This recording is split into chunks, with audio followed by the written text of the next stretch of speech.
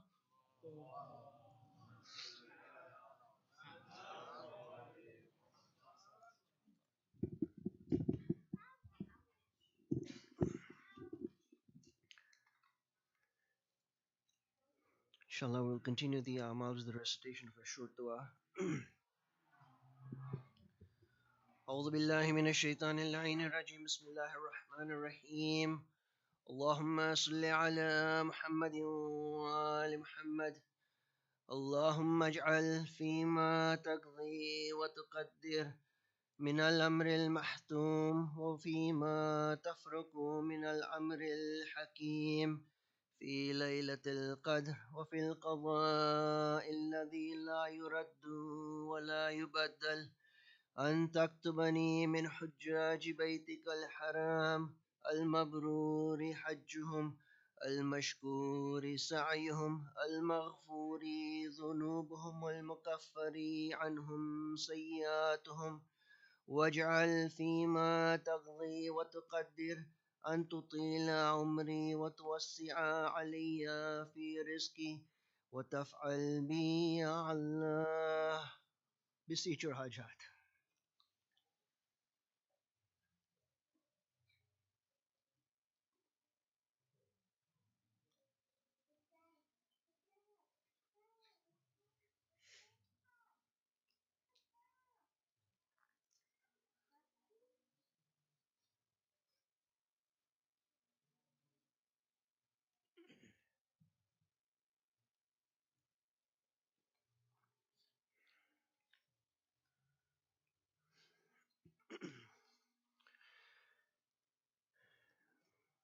Inshallah, we'll continue the amals with the amal of the Holy Quran by opening the Holy Quran and looking into it and reciting our dua. We are saying to Allah subhanahu wa ta'ala that we will read this holy book, understand its meaning, and apply its words and directives into our lives and live our life by its teachings. Please open the Holy Quran and look into it as we recite this dua together. بسم الله الرحمن الرحيم اللهم صل على محمد وآل محمد اللهم إني أسألك بكتابك المنزل وما فيه وفيه اسمك الأكبر وأسماؤك الحسنى وما يخاف ويرجى أن تجعلني من عتقائك من النار. حاجات.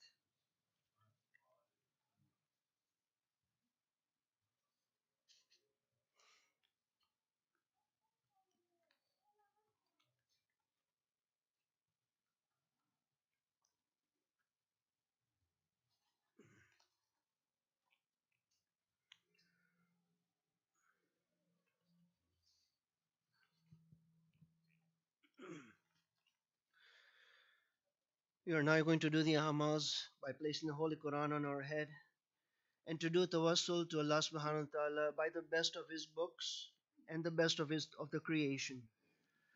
By virtue of this amal, we are indicating that we will live under the guidance of the Holy Quran over our head, and we will live by the leadership and the direction of the Holy Ahlul Bayt alayhi salam. Please place your Quran on your head and let us recite this dua together. بسم الله الرحمن الرحيم اللهم صل على محمد وآل محمد اللهم بحق هذا القرآن وبحق من أرسلته به وبحق كل مؤمن مدحته فيه وبحقك عليهم فلا أحد أعرف بحقك منك بك يا الله بك يا الله بك يا الله بك يا الله بك يا الله بك يا الله بك يا الله بك يا الله بك يا الله بك يا الله جل جلاله ربي بمحمد بمحمد بمحمد بمحمد بمحمد بمحمد بمحمد بمحمد بمحمد بمحمد صلى الله عليه وآله بعلي بعلي بعلي بعلي بعلي بعلي بعلي بعلي بعلي بعلي أمير المؤمنين عليه السلام بفاطمة بفاطمة بفاطمة بفاطمة بفاطمة بفاطمة بفاطمة بفاطمة بفاطمة بفاطمة عليها السلام بالحسن بالحسن بالحسن بالحسن بالحسن بالحسن بالحسن بالحسن بالحسن بالحسن المجتبى عليه السلام بالحسين بالحسين بالحسين بالحسين بالحسين بالحسين بالحسين بالحسين بالحسين بالحسين شهيد كربلاء عليه السلام بعلي بن الحسين بعلي بن الحسين بعلي بن الحسين بعلي بن الحسين بعلي بن الحسين بعلي بن الحسين بعلي بن الحسين بعلي بن الحسين بعلي بن الحسين بعلي بن الحسين زين العابدين عليه السلام بمحمد بن علي بمحمد بن علي بمحمد بن علي بمحمد بن علي بمحمد بن علي بمحمد بن علي بمحمد بن علي بمحمد بن علي بمحمد بن علي بمحمد بن علي الباقر العلوم عليه السلام بجعفر بن محمد بجعفر بن محمد بجعفر بن محمد بجعفر بن محمد بجعفر بن محمد بجعفر بن محمد بجعفر بن محمد بجعفر بن محمد بجعفر بن محمد بجعفر بن محمد الصادق عليه السلام بموسى بن جعفر بموسى بن جعفر بموسى بن جعفر بموسى بن جعفر بموسى بن جعفر بموسى بن جعفر بموسى بن جعفر بموسى بن جعفر بموسى بن جعفر بموسى بن جعفر القاضم عليه السلام بعلي بن موسى بعلي بن موسى بعلي بن موسى بعلي بن موسى بعلي بن موسى بعلي بن موسى بعلي بن موسى بعلي بن موسى بعلي بن موسى بعلي بن موسى الرضا عليه السلام بمحمد بن علي بمحمد بن علي بمحمد بن علي بمحمد بن علي بمحمد بن علي بمحمد بن علي بمحمد بن علي بمحمد بن علي بمحمد بن علي بمحمد بن علي التقي الجواد عليه السلام بعلي بن محمد بعلي بن محمد بعلي بن محمد بعلي بن محمد بعلي بن محمد بعلي بن محمد بعلي بن محمد بعلي بن محمد بعلي بن محمد بعلي بن محمد النقي عليه السلام بالحسن بن علي بالحسن بن علي بالحسن بن علي بالحسن بن علي بالحسن بن علي بالحسن بن علي بالحسن بن علي بالحسن بن علي بالحسن بن علي بالحسن بن علي العسكري عليه السلام.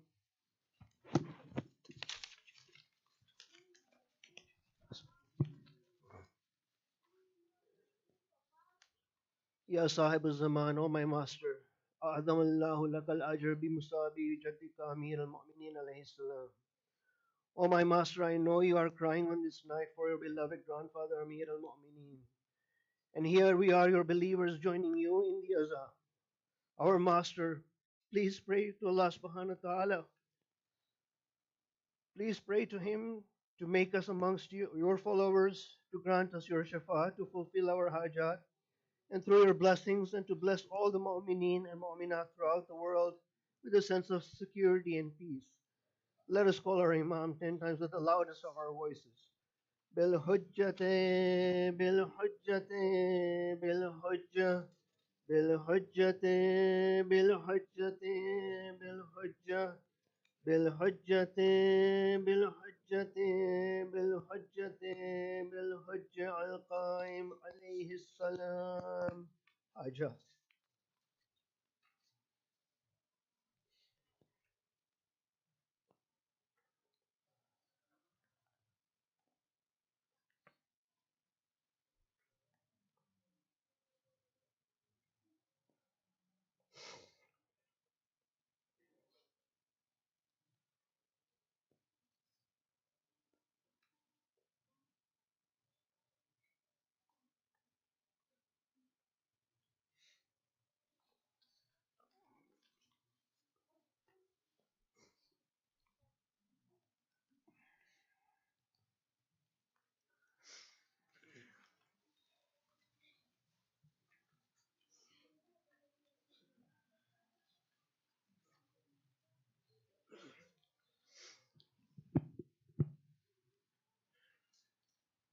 Inshallah, we'll continue with the short dua.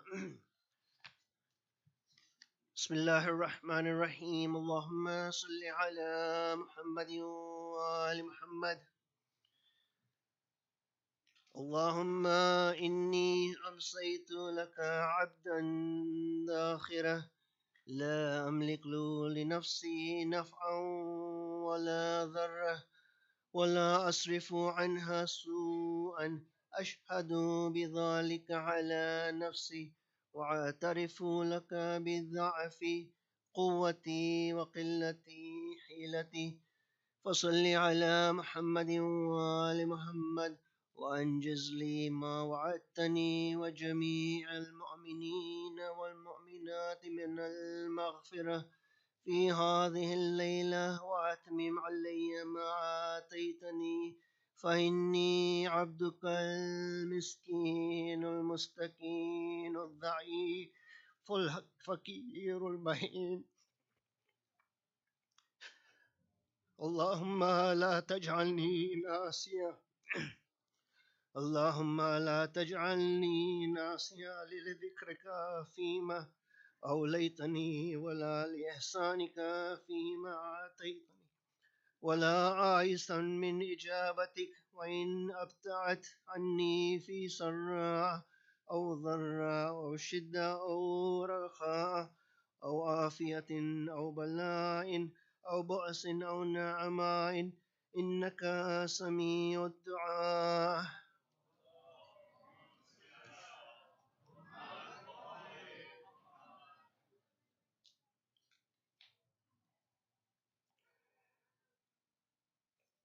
We pray to Allah subhanahu wa ta'ala that these very short amals that we did, that He accepts them, that He keeps us in His blessings, and may He grant maghfirah to all our marhumeen, Let us recite Surah Fatiha for all our marhumin. Surah Mubarakatul Fatiha.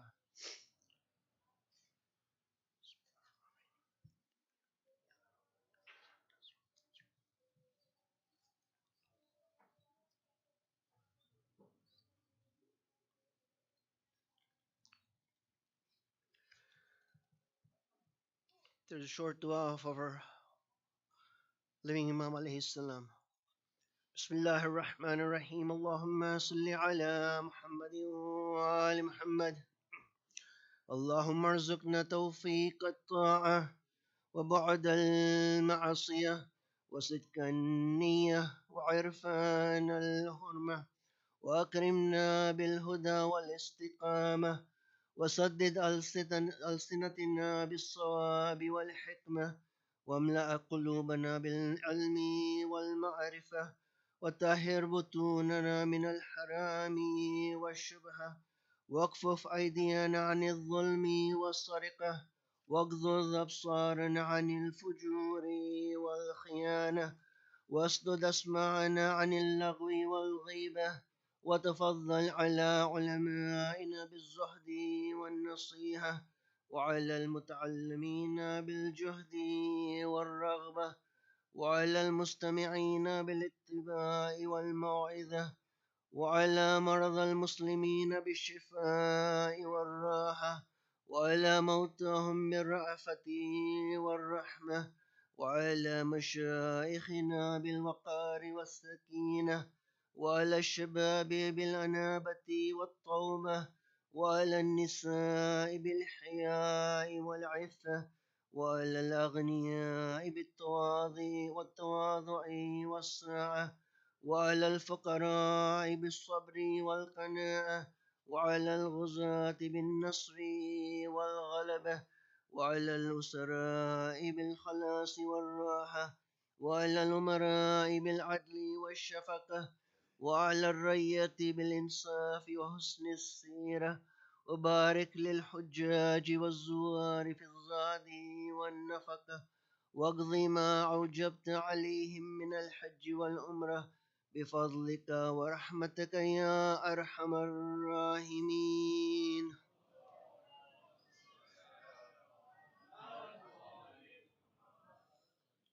Lastly, there are many of our brothers and sisters throughout the world facing illness. Let us recite that blessed ayat of Amayuji 5 times, and we pray that Allah subhanahu wa ta'ala grants them all quick and complete recovery. Bismillahir Rahmanir Rahim. أَمَّن يُجِيبُ الْمُضْطَرَّ إِذَا دَعَاهُ وَيَكْشِفُ السُّوءَ أَمَّن يُجِيبُ الْمُضْطَرَّ إِذَا دَعَاهُ وَيَكْشِفُ السُّوءَ أَمَّن يُجِيبُ الْمُضْطَرَّ إِذَا دَعَاهُ وَيَكْشِفُ السُّوءَ أَمَّن يُجِيبُ المضطر إذا دعاه ويكشف السوء أمن يجيب المضطر إذا دعاه ويكشف السوء اللهم.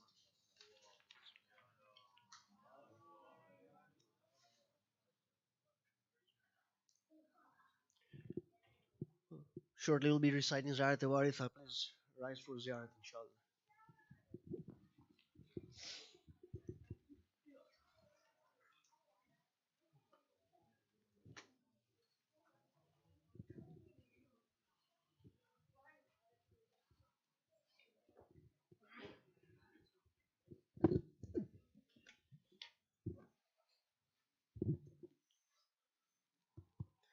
بسم الله الرحمن الرحيم اللهم صل على محمد وآل محمد. السلام عليك يا وارث آدم صفوة الله. السلام عليك يا وارث نوح النبي الله. السلام عليك يا وارث إبراهيم خليل الله. السلام عليك يا وارث موسى كليم الله. السلام عليك يا وارث عيسى روح الله. السلام عليك يا وارث محمد حبيب الله. السلام عليك يا وارث أمير المؤمنين ولي الله. السلام عليك يا ابن محمد المصطفى. السلام عليك يا ابن علي المرتضى. السلام عليك يا ابن فاطمة الزهراء. السلام عليك يا ابن خديجة الكبرى. السلام عليك يا ثار الله وابن ثاره والوتر الموتور. أشهد أنك قد أقمت الصلاة وآتيت الزكاة وأمرت بالمعروف ونهيت عن المنكر وأطعت الله ورسوله حتى أتاك اليقين. فلعن الله أمة قتلتك، ولعن الله أمة ظلمتك، ولعن الله أمة سمعت بذلك فرضيت به. يا مولاي يا أبا عبد الله، أشهد أنك كنت نورا في الأسلاب الشامخة والأرحام المطهرة، لم تنجسك الجاهلية بأنجاسها ولم تلبسك من مدلهمات ثيابها.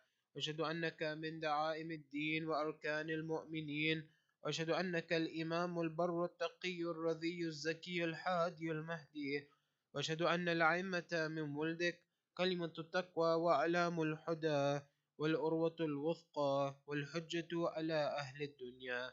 وأشهد الله وملائكته وأنبياءه ورسله أني بكم مؤمن وبيا بكم موقن، بشراء ديني وخواتيم عملي، وقلبي لقلبكم سلم وأمري لأمركم متبع.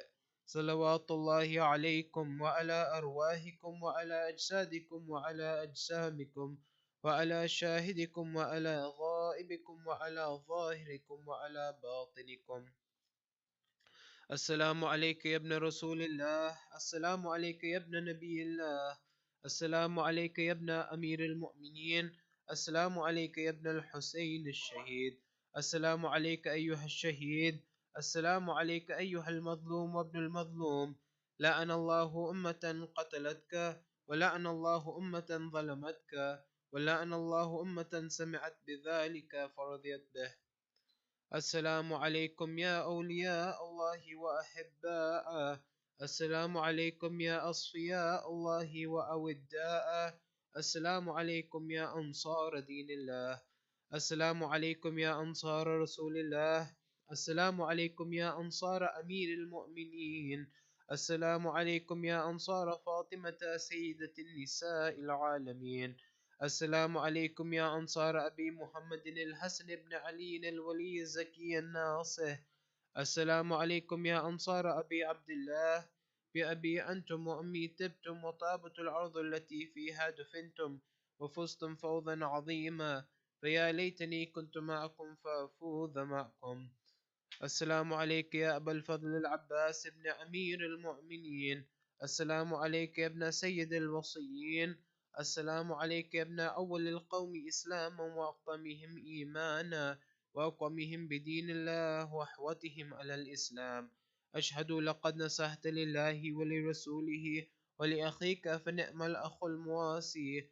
فلعن الله أمة قتلتك، ولعن الله أمة ظلمتك، ولعن الله أمة استحلت منك المحارم وانتهكت حرمة الإسلام. فنعم الصابر المجاهد المحامي الناصر والأخ الدافع عن أخيه المجيب إلى طاعة ربه الراغب فيما زهد فيه غيره من الثواب الجزيل والثناء الجميل. والحقق الله بدرجة آبائك في جنات النعيم. السلام عليكم ورحمة الله وبركاته. السلام عليك يا مولى ابن مولاه. السلام عليك يا غريب الغرباء السلطان أبو الحسن علي بن موسى الرضا ورحمة الله وبركاته. السلام عليك يا مولانا يا صاحب الزمان. الأمان الأمان الأمان. السلام عليك يا شريك القرآن. السلام عليك يا كعبة الإيمان. السلام عليكم ورحمة الله وبركاته.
खुशनुदी इमाम ज़माना बाज़ बुलंद सलावत।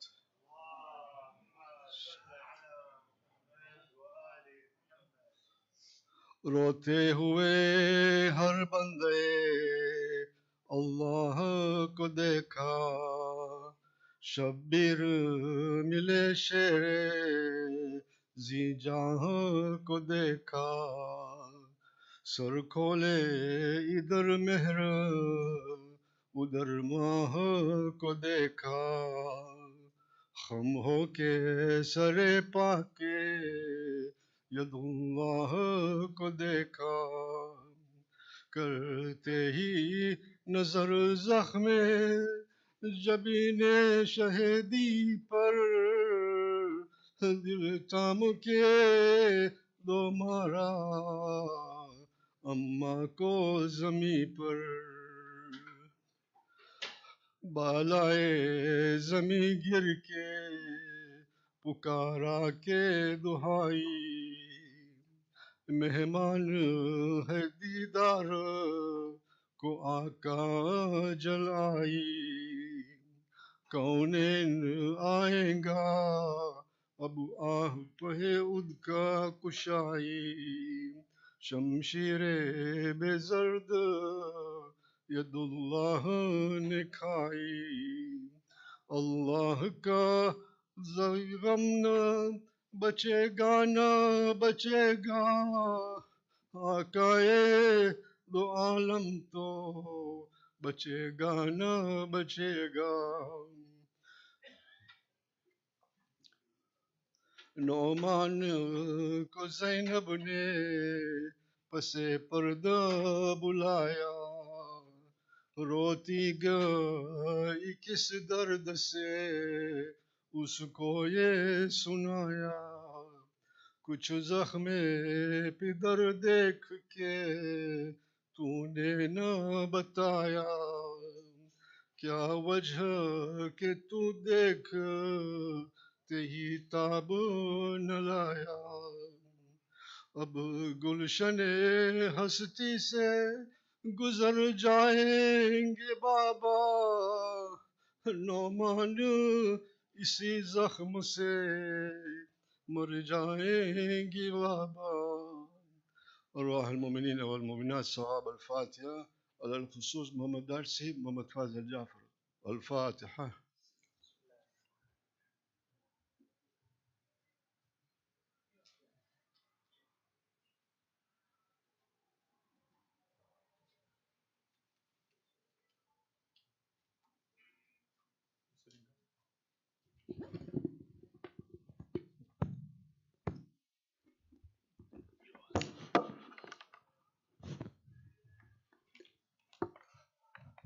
पर मोहम्मद वाले मोहम्मद सलवात मोहम्मद वाले Mohammad. Can I ask those who are sitting in the back to come as close to the front as possible? Salawat ala Muhammad wa ala Muhammad.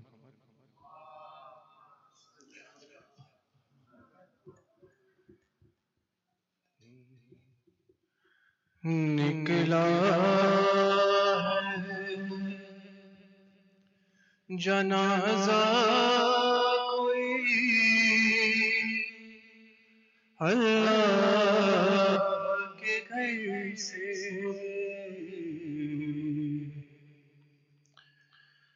निकला जनाजा कोई अल्लाह के घर से, अफलाक में एक शोर है मातम के असर से, निकला है जनाजा कोई अल्लाह के घर से, अफसोस के मस्जिद में नमाज़ी गया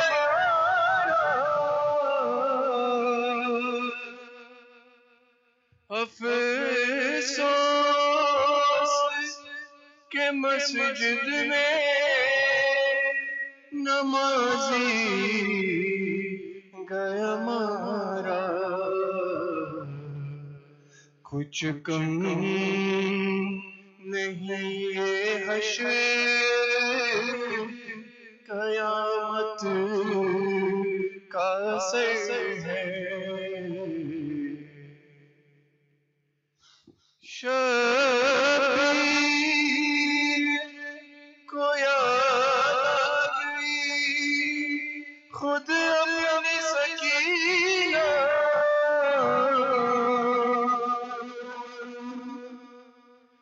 शबीर को याद आ गई खुद अपनी सकीना। ज़ैनब को हटाया जब लाश अली से, ज़ैनब हटाया गया जब लाश इधर से। अब्बास जरा ज़ैनब मुज़तर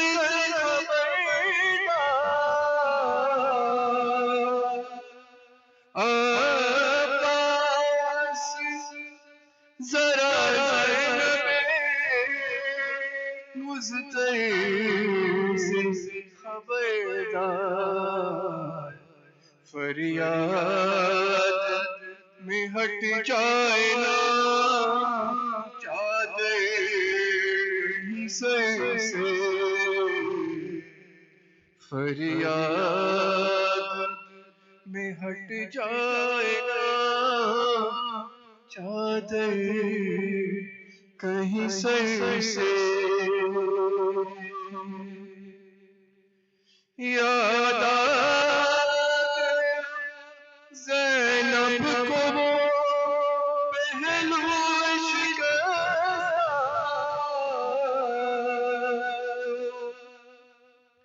याद आ गया ज़ैनब को वो पहलू शिकस्ता। रूमाल हटाया गया बाबा के जो सर से, रूमाल हटाया गया बाबा के जो सर से। हाँ भूल न जाना इन्हें कूफे के मकीनों, हाँ भूल न जाना इन्हें कूफे के मकीनों। गुज़रे ये शहज़ादियाँ इस राह गुज़र से, गुज़रे ये शहज़ादियाँ इस राह गुज़र से।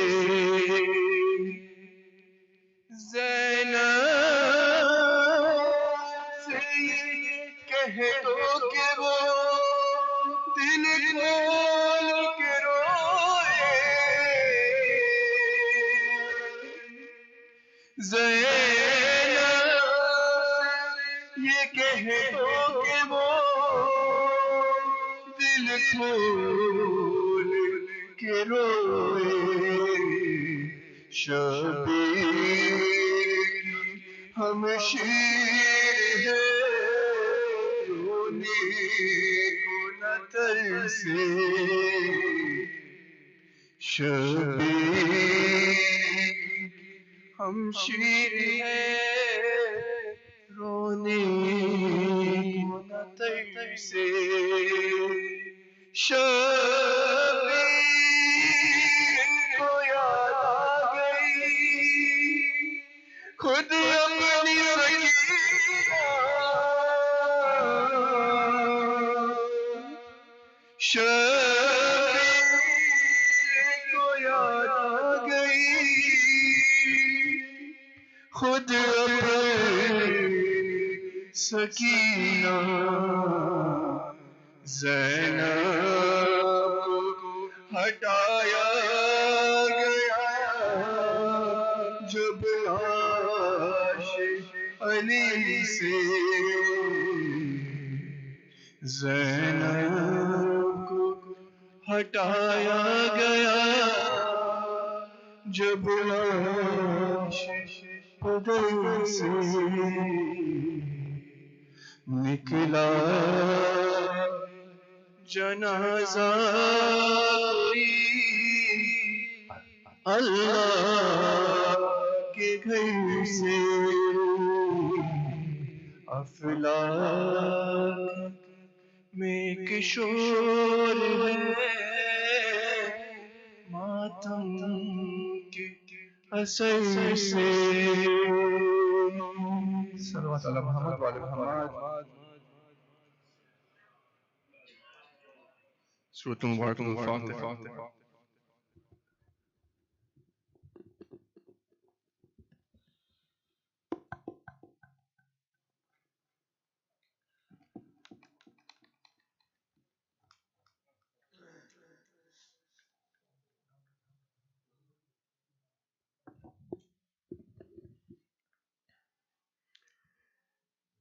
Inna lillahi wa inna ilayhi rajiun.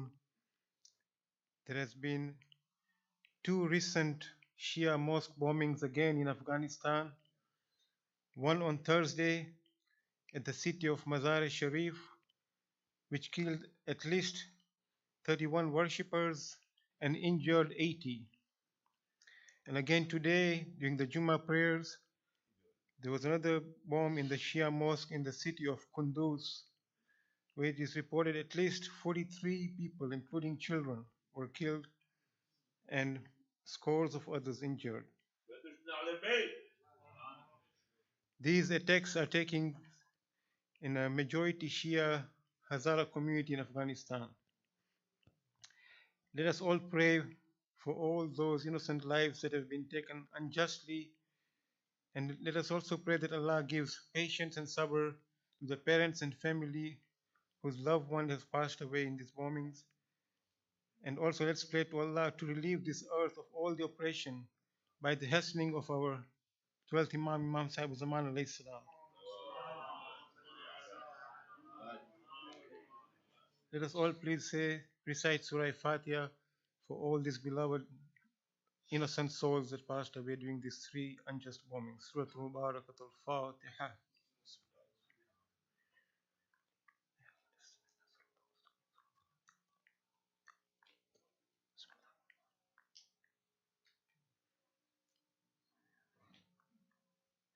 Let us all please recite Surah Amma Yujibu 5 times for the safety and victory of all our brothers and sisters around the world, especially in Afghanistan, for the quick reappearance of Imam Sahib Zaman alayhi salam, for the safety of our holy shrines, for Shafa of all the Maris, especially those who have been injured in the three recent bombings in Afghanistan, and for Shafa of all our brothers and sisters who are sick in Allentown here. Bismillah ar-Rahman ar-Rahim. Amma yujibul mustarra iza da'a wa yakshifu su. Amma yujibul mustarra iza da'a wa yakshifu su. Amma yujibul mustarra iza da'a wa yakshifu su. Amma yujibul mustarra iza da'a wa yakshifu su. أما يجيب المضطر إذا دعا ويكشف السوء صلوات.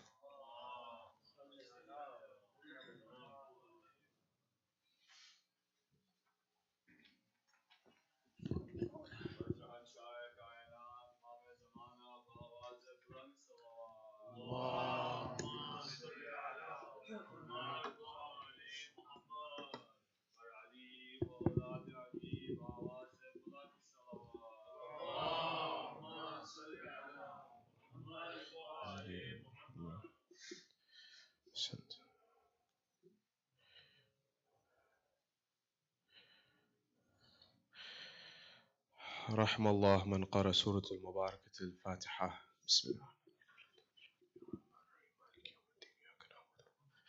وإياك نستعين اهدنا الصراط المستقيم صراط الذين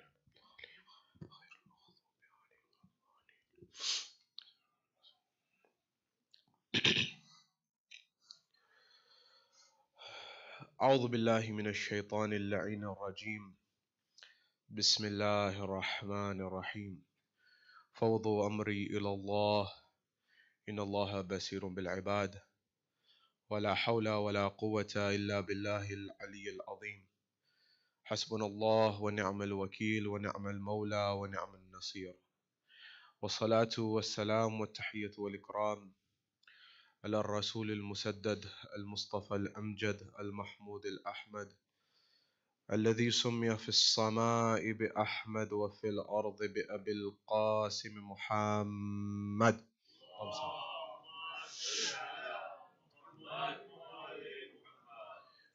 وعلى أهل بيت الطيبين الطاهرين المعصومين المظلومين المنتجبين الذين أذهب الله عنهم الرجس وطهرهم تطهيرا.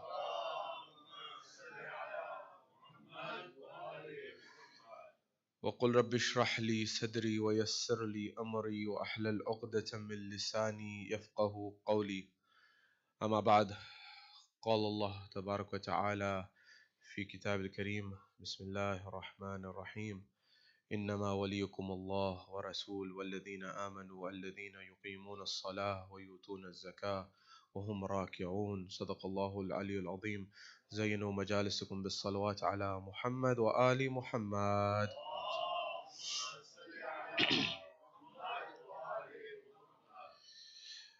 My respected elders, brothers and sisters in Iman here in Allentown or across the globe, wherever you may be hearing my voice, Salamun alaikum jami'an wa rahmatullahi wa barakatuh.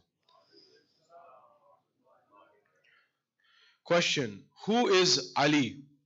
We've been discussing and talking about Imam Ali alayhi salam as a universal figure, a figure who is above polemics, above the Shia-Sunni divide, one who is a universal beacon of hope and justice for humanity at large, one who should be in the rows as the world perceives it, in the likes of the greats that the world perceives, the likes of Confucius or Buddha or Jesus or Rasulullah. That is, on a world stage it should be understood.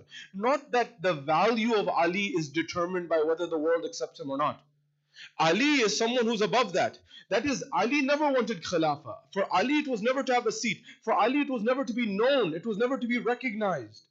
But the same reason why Ali took on the Khilafah is the same reason why we should make him known. Because the same way Ali ibn Abi Talib took on the Khilafah at that stage, it was for the betterment of the people and society. Similarly, if the world knows about Ali, it will be for the betterment of society at large. Society will benefit. Ali's name does not get grander by society observing Ali's name. It is for the benefit of the society that the world, if it learns from the teachings of Ali, society will flourish, justice will flourish, peace will flourish, equality will flourish. The best virtues of human society will begin to flourish if the life and times of Ali ibn Abi Talib is studied. Therefore, in the brief moments that we have together, I want to encapsulate our conversation on Amir al-Mu'mineen tonight, on Ali ibn Abi Talib, to try to show him in the light of a universal figure for humanity that everyone can benefit from and everyone can learn from at every moment in time. And at that would require us to look at a few things. That is, what is this concept of justice, which we shed some light on today earlier, but what is this concept of justice and how vital and how important it is for us to implement this in our world as much as possible. Number two, with respect to Ali alayhi salam's view, Amir al-Mu'mineen's view on how to lead, how to govern, how to run society, what was his view? And what can we perhaps learn from that view in our world today, and how to implement proper leadership in society at large? Further than this, when we look at the life of Amir al-Mu'mineen, why is it that we commemorate him? Why is it that we call ourselves the Shia of Ali? What is it within his personality? What makes him the access that he himself describes in his own words? We'll look at that. Where is Ali encapsulated in the Quran? Where is he in the traditions, number 5, of the Prophet in terms of that? And finally, what is going on in our world and how is it so important and why is it so important to develop the form of compassionate leadership that Ali ibn Abi Talib taught, now more than ever. And finally, we'll conclude with the remembrance at the musibah of Amir al-Mu'mineen in this night, a night like this. This is our agenda for tonight. Wherever you are, here in Allentown or across the globe, wherever you're hearing my voice, from the bottom of your heart, send a salawat on Muhammad wa ali Muhammad.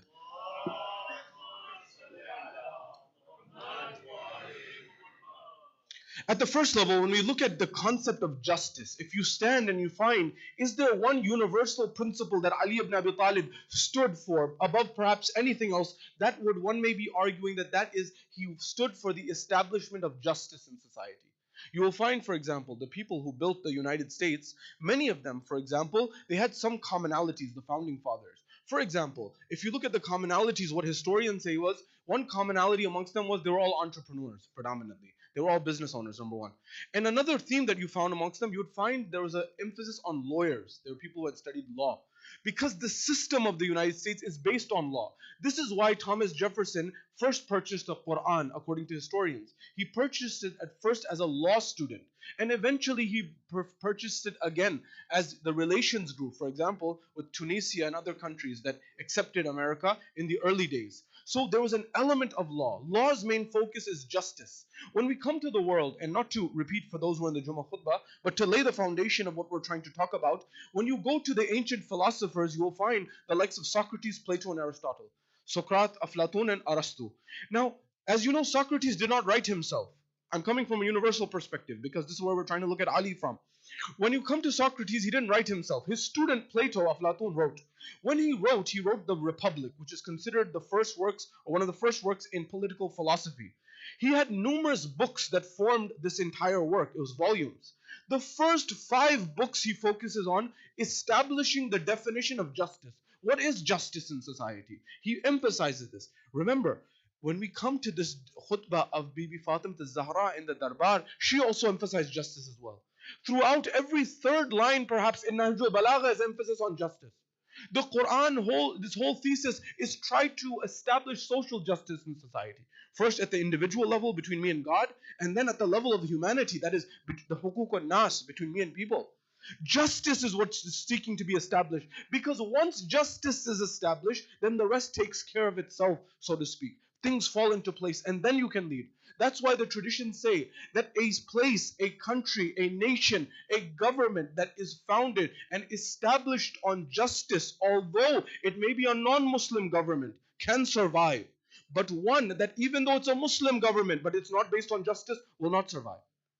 Because the primary element is justice for all and every single individual. Therefore, when we look at this, we need to understand this and reflect more on this. Why is Plato focusing on justice at this point?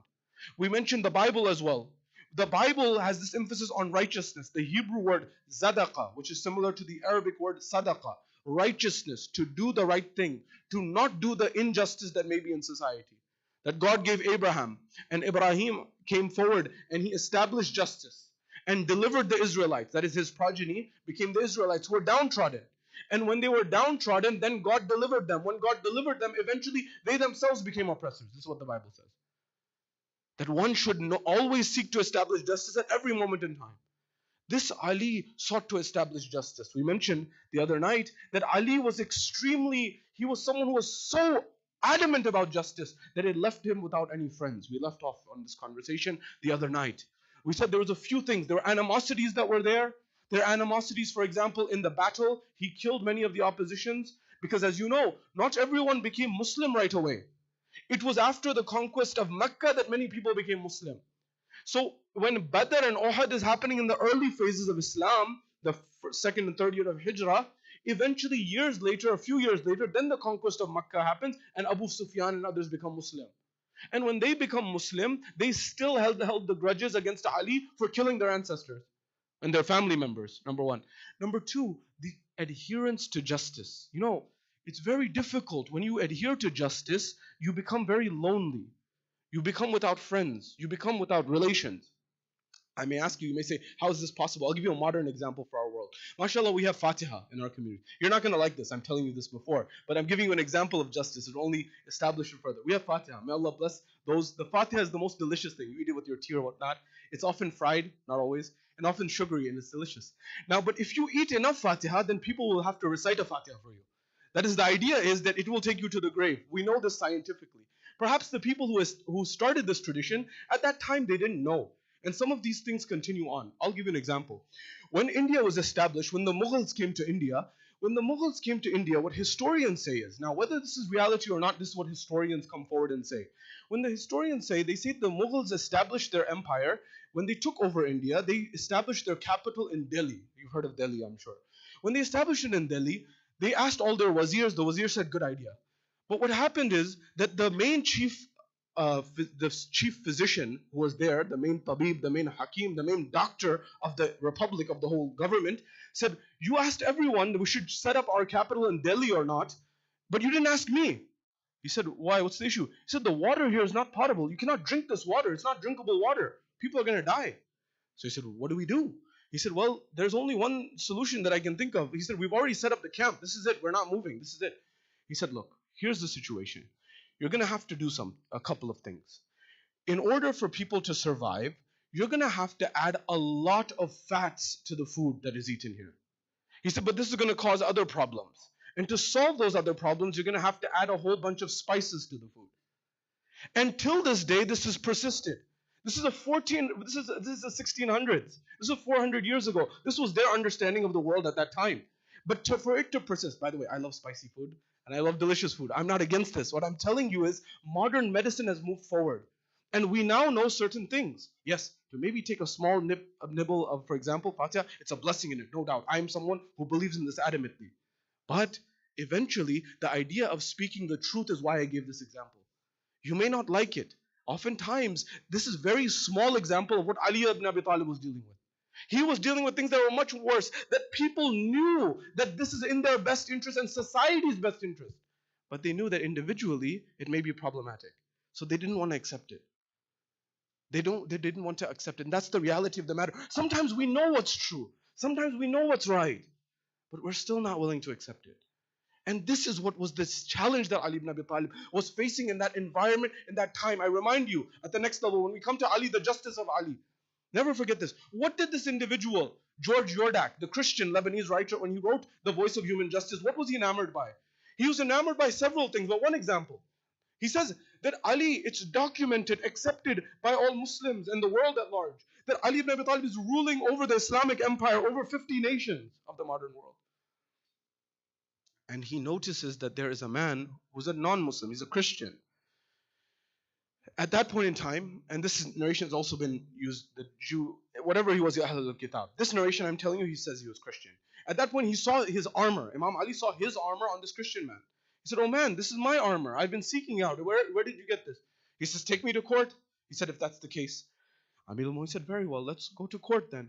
When he gets to court, where they're standing there, Amir al-Mu'min's on one side and this Christian man's on the other side. When they're both standing there on each side, the judge addresses Imam Ali, according to this narration, he addresses Imam Ali as Ya Abul Hassan, as a title of respect. When this happens, Amir al-Mu'minin looks at him and says, hold on a second, we're in court here. Everyone is equal in front of the law. When you go to the courts, have you seen the statue of the Lady of Justice with blinds? That is, she's not to see who's on the other side, doesn't matter. Islam establishes well before that Amir al-Mu'minin said, no. In this court, you should be blind to who I am.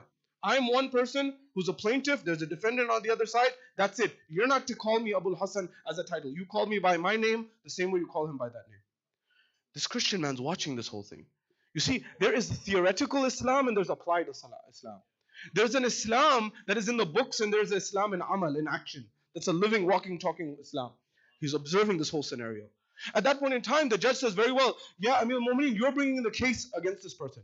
Now in Islam, there's a concept of Qaidatul Yad, that is the right of possession, which is still accepted by courts in our world. That the world says, for example, this came from the European courts. But Islam doesn't, but people don't give the credit to Islam, for example, that the right of possession.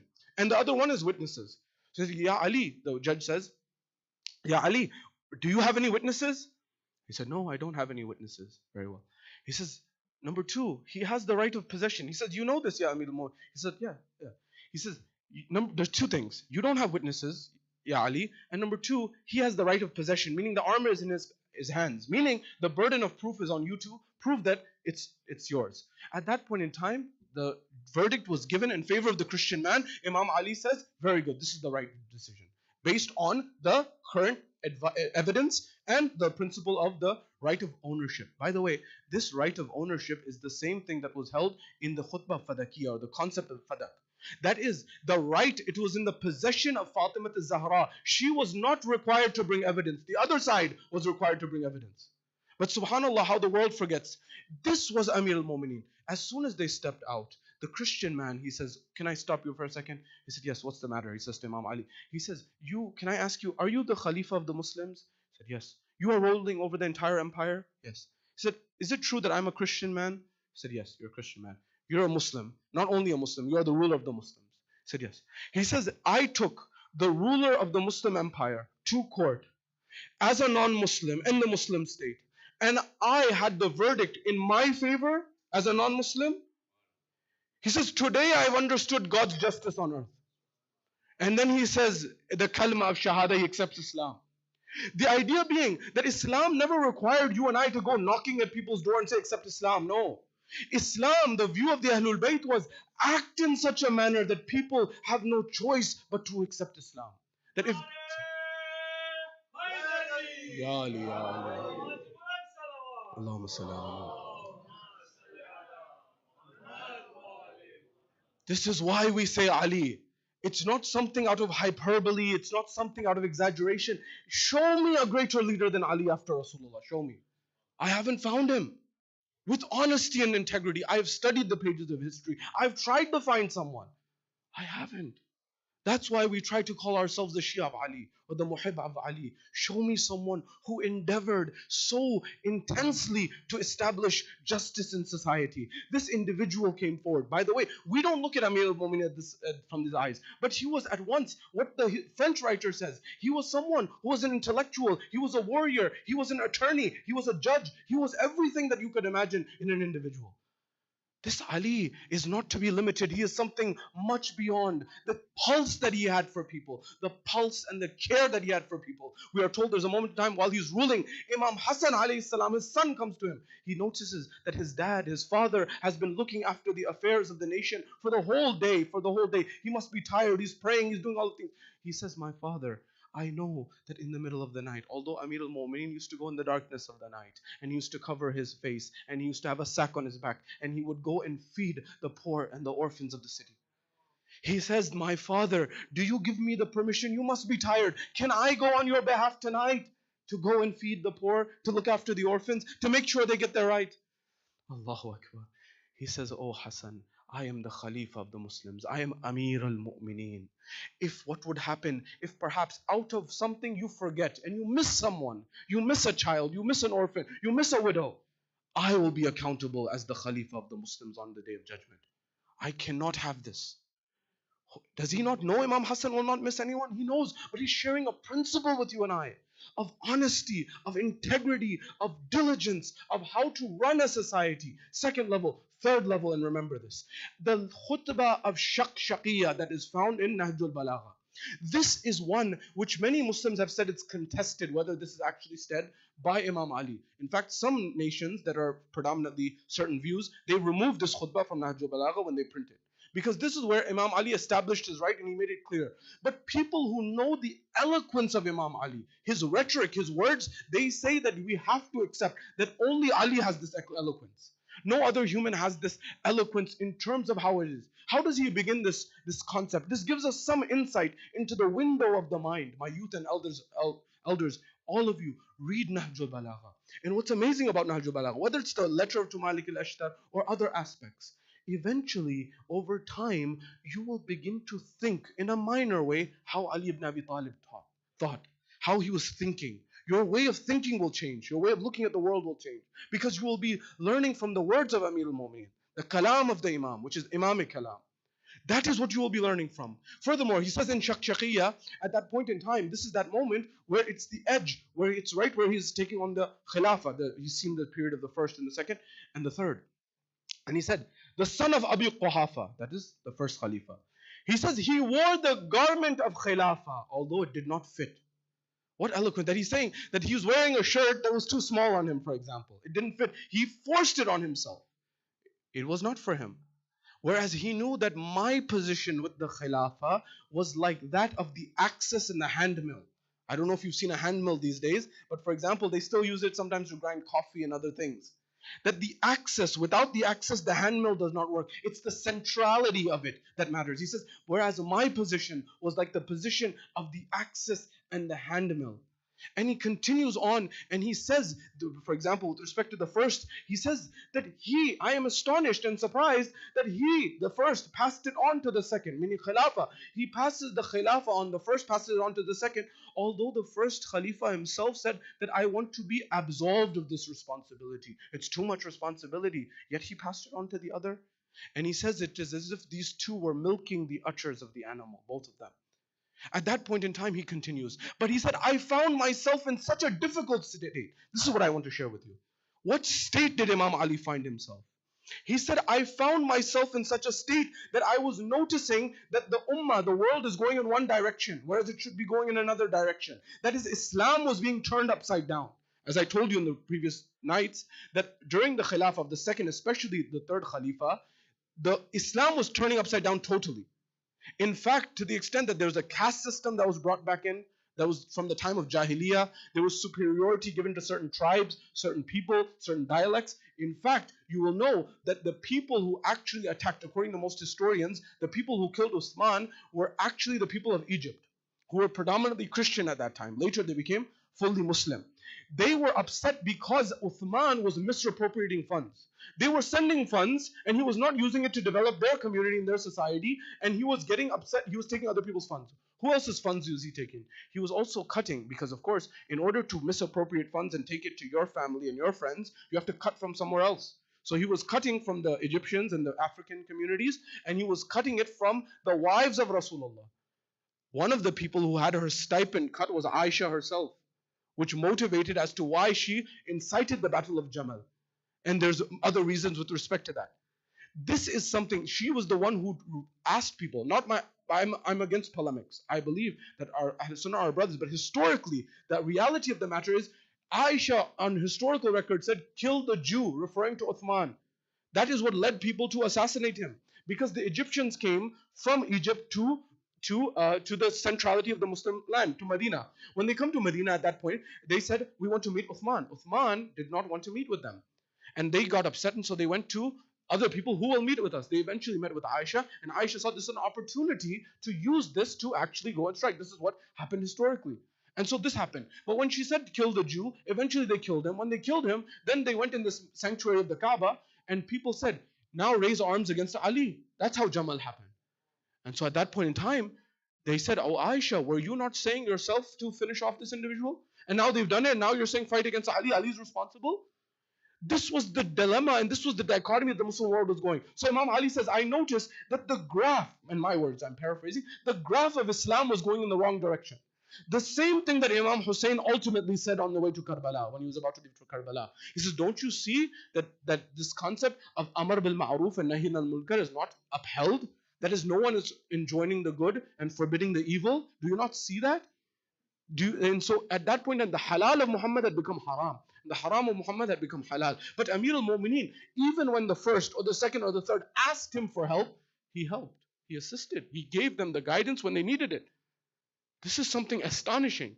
I mentioned, and I remind you, I believe the leadership of Imam Ali should be taught and studied in every university across the globe. It's unbelievable leadership that one cannot fathom. What analogy did he give? He said, I saw the state of the Muslim Ummah and the state in such a way that I was caught in a very difficult position. What was that position? That it was as if the society was going in one direction and it needed to come back. But if it came back too quickly, there would be a problem. And if it was let loose to continue that way, there would also be a problem.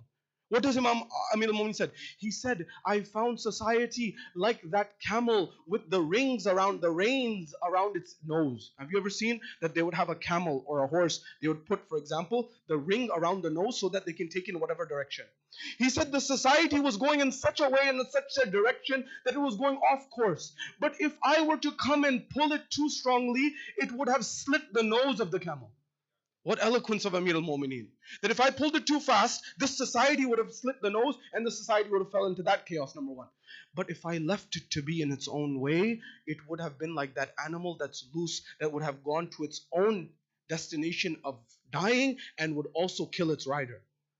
The eloquence of Amir al-Mu'minin, the principle of leadership here is a leader is not necessarily always supposed to use the same form of leadership. This is something that we need to reflect on. Different types of leadership are needed in different scenarios. Allow me to explain. I was mentioning this earlier in the Jum'ah Salah as well. My area of research was in leadership. And one of the things about leadership is it's extremely complicated. There's billions of dollars spent annually, globally, to actually try to create leaders. And a lot of it is considered very ineffective because it's very difficult.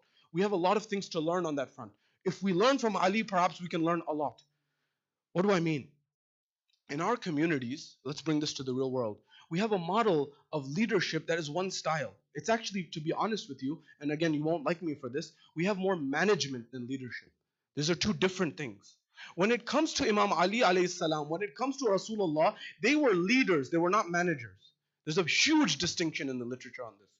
Leaders are those people who inspire people to move and to change the dynamics of society and the world at large. Managers are trying to do an input-output systems process that put in the same inputs, get the same outputs. And even managers have to understand leadership today. It's different dynamics of the equation. And it's very important for us to understand this. One of the tests that they say is this idea of a leader. If you're truly a leader, can you lead who? Because oftentimes there's levels of leadership. You may have read the works of Jim Collins and many other people who have written in this department. This idea that there's a leadership that's by title. For example, you are president or vice president or whatever, and people have to follow you based on that. There's another type that people may have some vested interest eventually. There's different levels. They notice your vision, your ambition. That's what attracts people. There's a whole hierarchy. But we often confuse matters in terms of if someone has a title, we think they're a leader. Not necessarily. There's many people who may have a title, but they're not necessarily leaders. One test is, can you actually lead people who don't have to follow you? For example, can you lead volunteers effectively? That is, people who have bought into a vision. When Rasulullah was leading, what incentive did people have to follow him necessarily?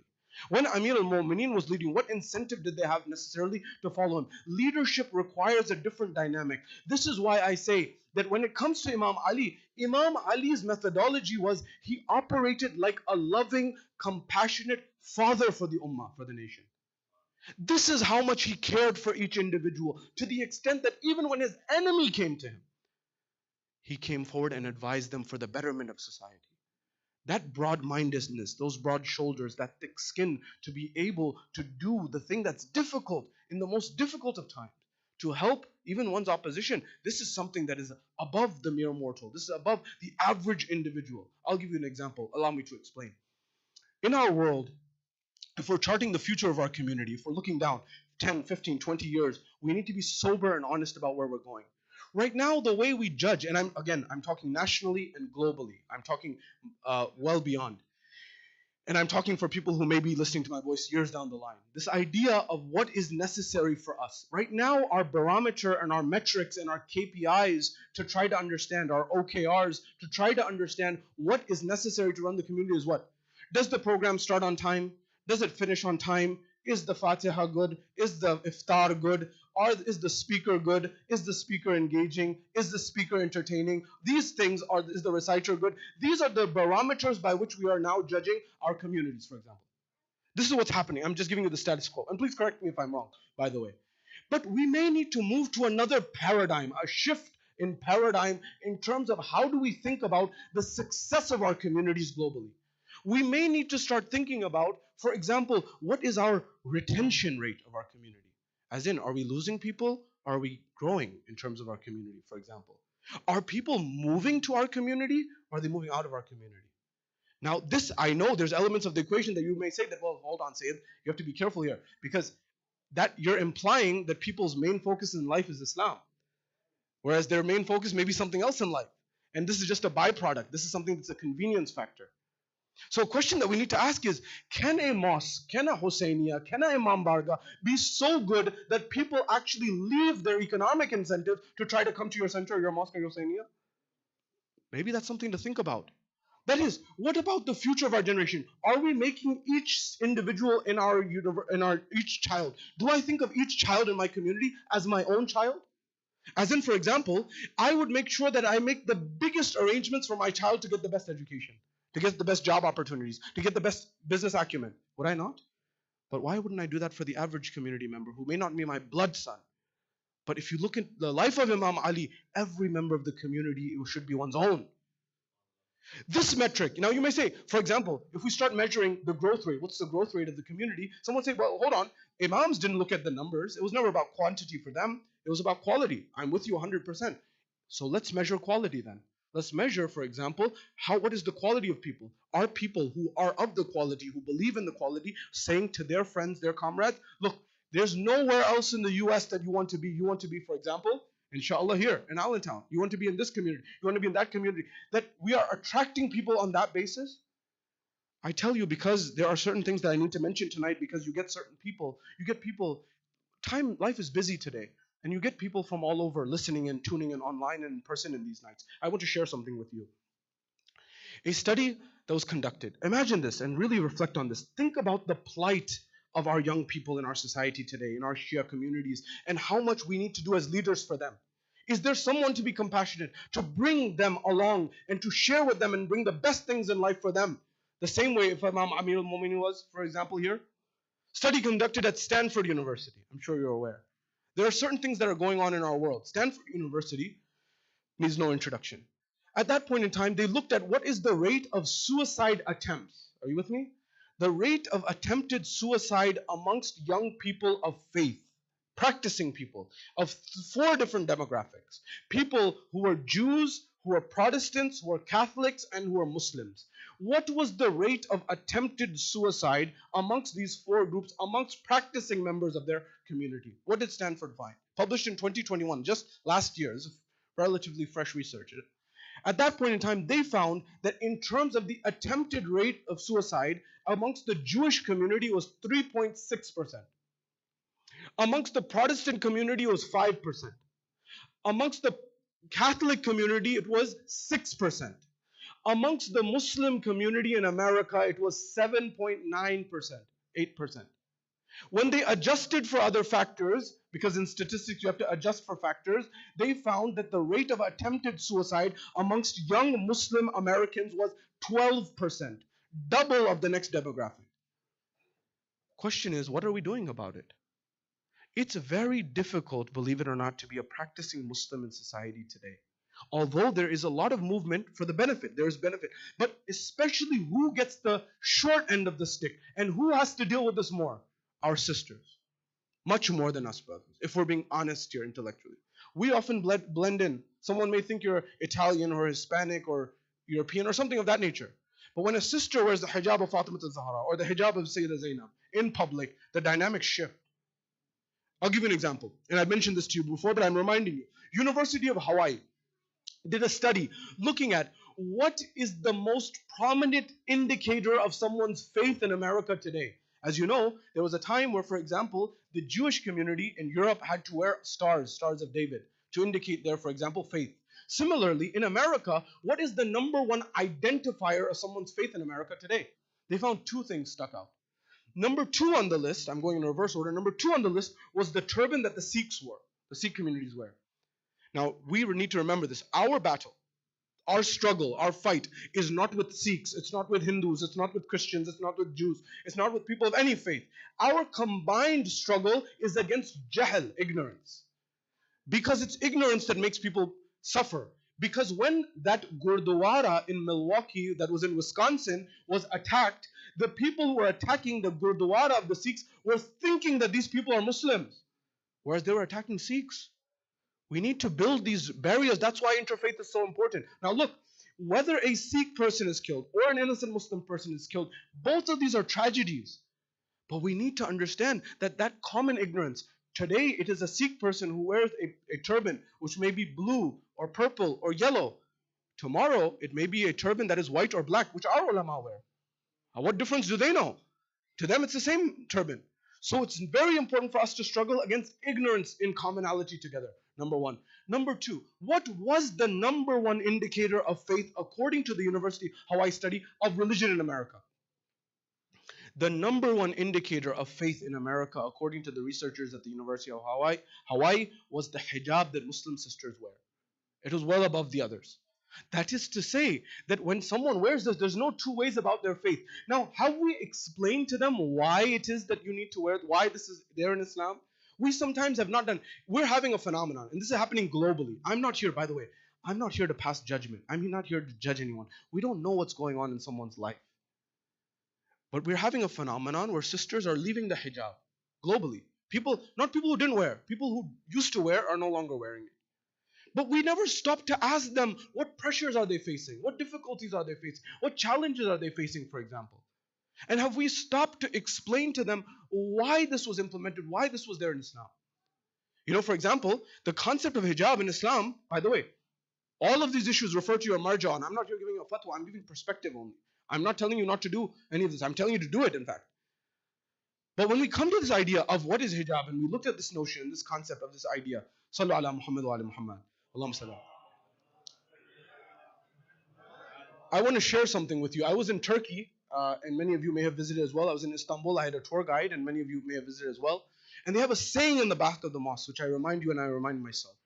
And that is, if you do not hear children crying in the back of your mosque, be very afraid of the future of your generation. Children coming to the mosque is a huge blessing. For mothers who bring their children, for parents who bring their children, we need to make special accommodations in some way, in some form, to make sure that they feel comfortable. Many parents have come to me and said, I want to come to the majalis, but I don't want my child to make a ruckus. Being a father myself now, your dynamics shift when you have a child. Your whole priorities shift in life and society. The whole world shifts. We need to make arrangements for them as much as possible to make sure they also get the knowledge. We should not marginalize people. We need to be compassionate and loving and considerate in terms of those aspects of the equation. It's very vital. But now coming back to this idea of hijab and this concept, have we asked the sister what led them? In Islamic concept, when you wear the hijab, the idea was you draw attention away from yourself. That is, no one is to look at you. But many sisters, they come forward and say, now I wear the hijab in American society, it draws more attention. It's the opposite effect. That is, if I go in not wearing a hijab, no one's looking at me. They're just random, average. I'm the general public. But when I'm wearing a hijab, everyone's like, wow, who is this person? And so it draws more attention. Some people are, people have different personalities also. Some people are very extroverted, some people are introverted, some people don't. And the whole idea of it was to draw attention. By the way, again, I'm not giving any fatwa in this regard. I'm just asking us, before we judge that sister and say that you're doing wrong and you're doing this and you should do a hijab, and we use the big stick approach, we should stop and ask what's going on in her world. To just try to understand what is the worldview like, what is the concept of that in her mind. What's another thing? Another thing that we deal with, another concept, is if someone goes through a rough patch in our communities, especially someone who's a youth, and after that they want to come back. Many times I ask and I have conversations with young people and they say, well, I say, why your parents are telling me you're not coming to the mosque, why aren't you coming to the mosque, what's the issue? Sometimes saying work, life, school is busy. Sure, definitely. But then oftentimes I hear the same theme. And that theme is what? I had a phase when I was in high school, and I've moved on from that. But now I don't feel comfortable coming back because people gossip or people have spread stories. I don't feel comfortable coming back. Do we make people feel comfortable in our mosques? Are these mosques considered sanctuaries for people to come and feel at comfort and not judged? Or are they the opposite, where people run for the hills? I'm asking myself these questions. I don't know. I hope, inshallah, globally it's the opposite. But it's something that we need to consider and contemplate. But people change. Remember, I mentioned to you the night before. There are people who changed. Zuhair was on the side fighting against Imam Ali in Ali's time. But he joined and he came into the camp of Imam Hussain alayhi salam towards the end. What did the poet say? Mahve namaz ran mein Saeed o Zuhair hai, Nusrat ki is namaz mein niyat Hussain hai. Didn't he say that? Zuhair was on the wrong side, but he came to the right side. Hur, do you need another example than Hur? That Hur was on the wrong side. It was only the last moment he came to the right side. That movement from the wrong side to the right side, that movement made him and turned Hur from la'natullahi alayhi to rahmatullahi alayhi. That movement of one moment. Further, there are other people who are on the other side. Abdurrahman ibn Muljam, who I mentioned. They were seemingly going on the right side, they went to the wrong side. Or Shimr bin al-Jawshan, who I mentioned, was fighting with Imam Ali in Siffin, but eventually he killed Imam Hussain. People change. If the Imams can be forgiving, that Imam Hussain takes someone and he picks him up and he puts him on his chest, when Hur says, my Mawla, can I be forgiven? What did the son of Fatima al-Zahra say? He said, Hur, I have forgiven you and my Lord has forgiven you.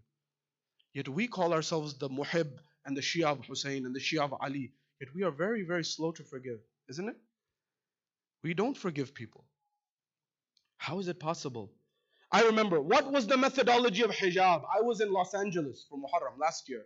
And I encourage youth to go to museums. If you've been to Los Angeles, at the edge of Los Angeles in Bel Air, around Bel Air, there's a museum called the Getty. Many of you may have been there or visited there. I invite you to check it out.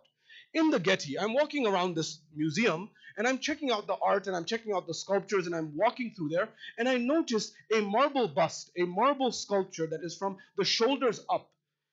And it is of a woman, it is of a lady who seemingly is in full hijab. And at that point in time, I look at this and I begin to read the description. And the description said this was a noble lady from Italy 300 years ago. And the question at the end, of course, was, well, why is she wearing a veil? Why is she wearing a scarf? Why is she wearing this? At that point in time, it said that this veil and this scarf that was worn was seen as a sign of honor, purity, and nobility in that society.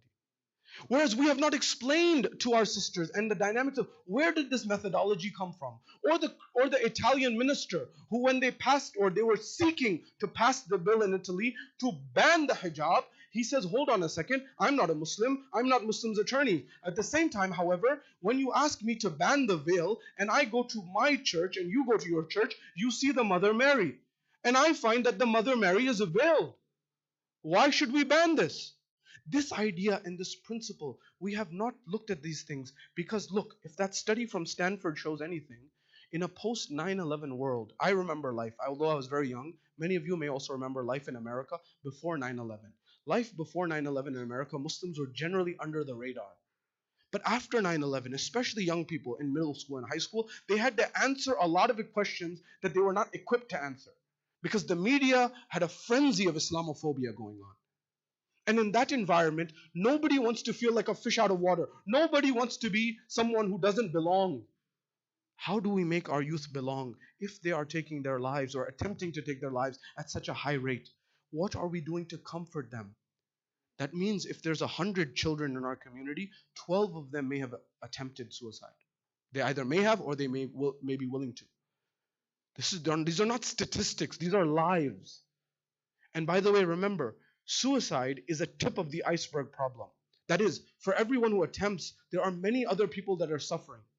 Do you know that in America, loneliness has doubled? Do you know loneliness? Tanhai, have you heard of this concept? To be alone, it has doubled in the last 50 years. 100% increase. People are alone. Although we have a lot of social media, which is beneficial in some sense, but people feel like they don't have many people that they can connect to and rely upon. What are we doing about this? What is our connection to this? What is our idea behind this? We need compassionate leaders in the line of Imam Ali to act like father figures or mother figures for the next generation. To not judge them, to show them a path forward where they can be successful, where they can be productive, where they are not judged and they feel like this is a home that they can come back to at any moment in time. That's the key, and this will require a different style of leadership. This will require not management, and especially not micromanagement. This will require big picture leadership.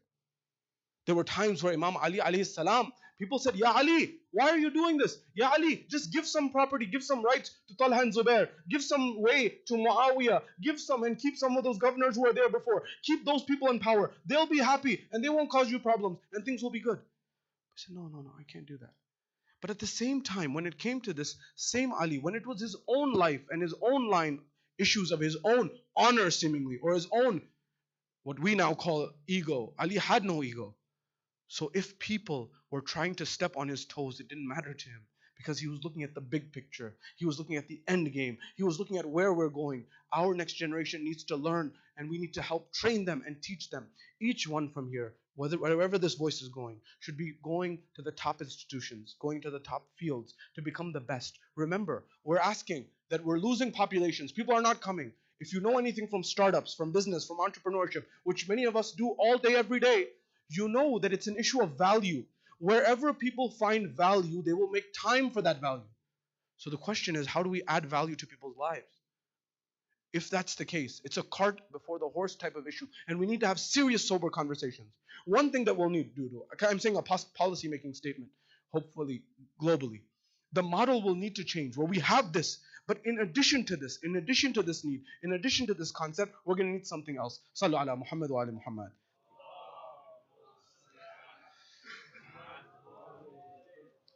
Ahsan, Jazakallah. I will just take a couple of minutes. The management's give me some leverage today. It's a weekend, inshallah, but I won't take too much of your time. We don't have time in our society anymore, which is a challenge. We're going to have to create hybrid communities where we have an online community as well as an in-person. People can't always necessarily make it in person. I'm talking about for the younger generation. That doesn't mean if you're, for example, you have time and space, you don't make time and space. But we need to prioritize religion in some capacity. And it's an ongoing conversation. I may be wrong about certain things. Absolutely, I accept that. But it starts the dialogue. What we'll need in the future is we're going to need houses in America that are under the guidance of the institutions in Najaf and Qom, under their guidance, regional. So people who become lawyers, doctors, engineers, professionals like yourselves, actuaries, economists, and the likes, they can get some Islamic knowledge and also have discussions. The next thing we're going to need panel discussions, for example. That, for example, if we're discussing mental health, if I'm speaking at mental health from a Islamic perspective, which there's a rich history. In fact, some have argued the first mental health hospitals actually emerged from Baghdad in the 9th, 10th, and 11th century. Nonetheless, if this emerged, I need to only talk about what's in my lane. I cannot discuss the dynamics of the in-depth nature of mental health because mental health has a physiological component, has a chemical component, has many dimensions. So ideally, you would run a panel discussion where you have a religious scholar, you have a psychiatrist, a psychologist, a therapist, and several other individuals. Because remember, mental health and drug abuse are also linked at the hip. There's a reason for it. We often see someone who uses drugs in our community and say this is a terrible person. But you don't realize that if you look at the science of medicine, you will find that some people, and I'm not justifying this in any way, but I'm saying many people resort to substance abuse as a form of self-medication. Not all, but many. If you read this, you'll know what I'm talking about. By the way, remember my youth, whether it's any drug, don't use them. It's something that can draw. Two people can be sitting next to one another. One person uses it, they never want to use it again. But there's an element of genetics. The other person may use the same substance and they may get addicted for life. And the chemicals and the genetics that they may have within them may lead them to be more predisposed to other mental illnesses. Second point that I want to mention, because look, the caliber of the audiences in our community is increasing. So when you're telling your youth, and we're telling our youth to become the top doctors, the top engineers, the top lawyers, the top technologists, everything, alhamdulillah, it's beautiful. But they cannot compartmentalize their thinking. Allow me to explain. When I was in Los Angeles this last year in Muharram, there were people who were coming to the lectures who were coming from NASA's JPL. Do you know what JPL is? The Jet Propulsion Lab. NASA has a jet propulsion lab in Los Angeles. So people from our community who work at the Jet Propulsion Lab were coming to the lectures. Now, question. Do you know what jet propulsion is? Allow me to explain. Jet propulsion is a branch of rocket science. Do you know what rocket science is? Have you heard that old saying, it's not rocket science? It's considered something very difficult. So the point that I'm driving at is, you cannot be a rocket scientist in the morning and come to the mosque at night and shut off your brain. It doesn't work like that. You cannot compartmentalize your thinking in that way. That means we have a burden to make sure that we raise the caliber of what people are looking for in terms of their depth. And what's beautiful about Islam is there is tremendous depth for those who are seeking it. We just need to present it in that fashion. So when people ask us, what about epigenetics? At Stanford, again, there's a professor by the name of Dr. Robert Sapolsky. Robert Sapolsky teaches a class called behavioral genetics. And he argues that we have known for some time that your genetics dictate how you will look physically. Your height, your skin color, things of this nature. However, we now know, and we have known for some time, that your genetics have an impact on your behavior, how you act in society. That is, for example, there's a gene variant called MAO alpha. The person who holds MAO alpha, they are more inclined to be predisposed to engage in antisocial violence, more aggressive people, if you have that gene. But if and only if you experience childhood trauma. When you have that gene and you experience childhood trauma, it activates the gene. So what is the implication of this? The implication of this down the road is this, that in the law, as you know, there's a lag in law. When DNA emerged, there was a lag in terms of its implementation. The implications of this would be that if someone commits a crime in the future where they kill innocent people, they should still be separated from society to protect society, no doubt. But the judge may order to have a gene test done. and then look at the gene results and say, do they have MAO alpha? Check. If they have MAO alpha, then call the psychiatrist, do a check on childhood trauma. If it's there, then that will impact how long they are in jail or what type of treatment they get. This is where it may be going. So when you ask our youth, for example, how much is free will, how much is predestination, all of these questions factor into these equations. We need experts from our communities to help address these so people can reconcile these. Many of our youth are living two lives. There's one life in mosque and there's one life outside. That's not how Islam was meant to deal with this. Islam was looking for a holistic perspective. Nonetheless, the whole message of tonight is this: Ali, learn from Ali leadership where you have the compassion to nurture people but still give strong guidance to society. Right now in our communities, you may find that we're focusing on the strong, hard leadership. Am I effective as a manager? But am I a true leader where even if people attack me personally and said, you're not a good leader, but I know the long game and I look after the interest of the people who are most marginalized, like Ali, alayhi salam. That is when we will get to true truth. The next level and the final level, Amirul Mu'mineen, as that individual who is found in the Quran, in the Hadith, at every moment in time. They were asked about Ali. They said, Ya Ali, what are the merits of Ali? They asked about Ali. And the companions said, what should we say about someone who Rasulullah said 23,000 ahadith in his name, in his honor? 23,000. Do you know how many Imam Bukhari put in his Sahih al-Bukhari on the Bab of Imam Ali? 3 out of 23,000. He was very strict. He was very stringent in picking out which ones he wanted. But subhanAllah, when you get one of the fadail of Ali, it's as if you get all of the fadail. Because Ali himself said that I am the dot beneath the ba. And that is the truth of the matter. Because what did he say? He said, Ya Ali, anta minni bi manzilati Haruna min Musa. That, oh Ali, you are to me like Aaron was to Moses. This idea that if there's a successor to Rasulullah, it is Ali ibn Abi Talib. No doubt about it. Furthermore, he says, لَأُوتِيَنَّ الرَّايَةَ غَدًا رَجُلًا كَرَّارٌ غَيْرَ فَرَادٍ. He stopped at Rajul, by the way. But he said that tomorrow I will give the flag to the man. Who? This was the day when everyone wanted the flag. For 40 days there was no one who was coming forward. And Ali ibn Abi Talib is the one who Rasulullah gives the flag to. Everyone wanted it. This was something that was the highest caliber. And the third was, Ali was said to be the nafs of Rasulullah. Which brings us to, where is Ali in the Quran? One may say, where is Ali not in the Quran, as I mentioned to you in the poetry the other night? Where is Ali not in the Quran? Quran mein agar zikr Ali ka nahi dekha, Makkah to gaye, khana-e Kaaba nahi dekha. Ali is everywhere in the Quran. That at that point in time, in Mubahila is Ali. Why is this significant? Because the ayah said, Anfusana wa anfusakum. Bring your nafs and we will bring our nafs. And Ali ibn Abi Talib was brought as the nafs of Rasulullah. When it came to Ghadir, Ya ayyuha Rasul, balligh ma unzila ilayka min rabbik. فَإِن لَمْ تَفْعَلْ فَمَا بَلَّغْتَ رِسَالَةَ وَإِن لَمْ تَفْعَلْ فَمَا بَلَّغْتَ رِسَالَةَ. Ya ayyuha Rasul, balligh ma unzila ilayka. What does this mean? What does balligh? Tell them. The idea was, and you need to understand with me very quickly here. When it comes to Islam, the person who followed the Sharia of Adam during the time of Adam and passed away before the next Sharia came, they died on the right path. Because remember, the Quran says, Inna deena indallahi al-Islam. That is the way of Allah, the way of life. That is deen. Deen is a huge word in itself. Deen, the deen near Allah is Islam. And that same religion has been coming from the time of Adam in its original form. But as time progressed, Sharia was added, principles were added, beliefs were added. But the one who followed Adam's religion at that time with sincerity and passed away, they died a believer of their time.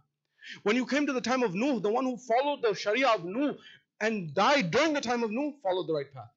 But if you lived in the time of Nuh and you did not follow, and the message reached you, and you were still following the message of Adam, and you did not adopt the message of Nuh, you had gone on the wrong path. Similarly, you go to Ibrahim. When you go to the time of Ibrahim, if you were following the right path of Ibrahim and you accepted, but you were still remaining on the religion of Nuh before him, and you did not accept what Ibrahim said, although it was presented to you, you died on the wrong path. Because you have to pick the updated version. All of this continued. The same with the Jews of the time, that is Musa's religion. If you were accepting Musa's religion at that time, it was the right one. But then when Christianity came in its original form, you were to accept Christianity and reject Judaism. Similar with Rasulullah. When Islam came, at that point in time, when Islam came, you needed to accept Islam and then forsake all the ones that came before. But what is it about this line that the Quran says, Al-yawma akmaltu lakum dinakum wa atmamtu alaykum ni'mati wa raditu lakum al-islam dina. Al-yawm, this day we have perfected for you your religion. That is, the religion is complete. But what is its completion contingent upon? Ya ayyuha Rasul balligh ma unzila ilayk. That means that when Ali alayhi salam was appointed as the wasi of Rasulullah at the event of Ghadir, although he was appointed before, what Allah was saying, that the one who accepts the wilayah of Ali needs to accept this the same way you accept Rasulullah's prophethood. And if you do not accept the wilayah of Ali, it is as if you have not accepted everything before. That's why in the ziyarah we say with Imam al-Husayn alayhi salam, Assalamu alayka ya Adama, Ya warisa Adama sifatillah. And all of the different prophets. Assalamu alayka ya Adama Nuh al-Nabiyullah. Or all the different prophets. We go through each one of them line by line. Every single one. All of that. Why? Because of this idea that these people represent those individuals, and it's the stamp and the seal of approval. Ali's position of centrality is like that in terms of what the eye of the Quran is saying. You need to follow and understand this individual and his life. It is of the most vital importance. I've concluded here, but what is Ali and who is Ali? The world can understand. Why this animosity? We'll leave it here. There's a lot to be said, maybe another time in life permitting. Why was there this animosity against Ali? Because there was an animosity before, and that animosity was against the father of Ali, Abu Talib. It's not something small. Because what was their problem? It was Abu Talib and Ali. They had a problem. Because why was it that Abu Talib was getting all these blessings in his life?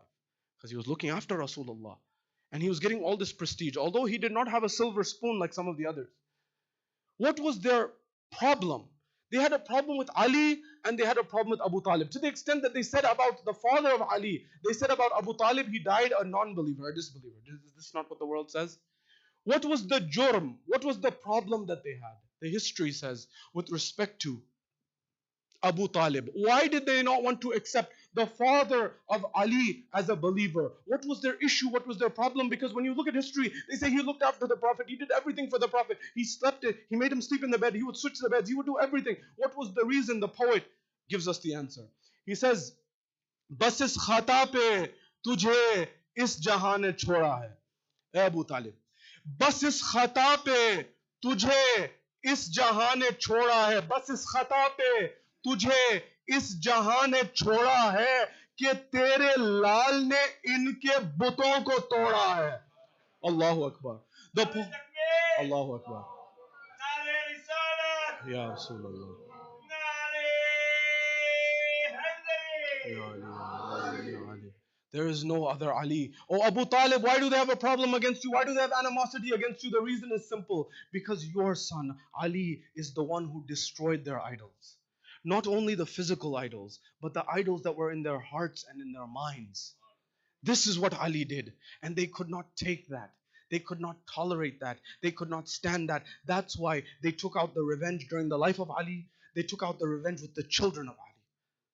This was the animosity that ran deep amongst the opposition against Ali ibn Abi Talib. There is no one else like Ali. Why?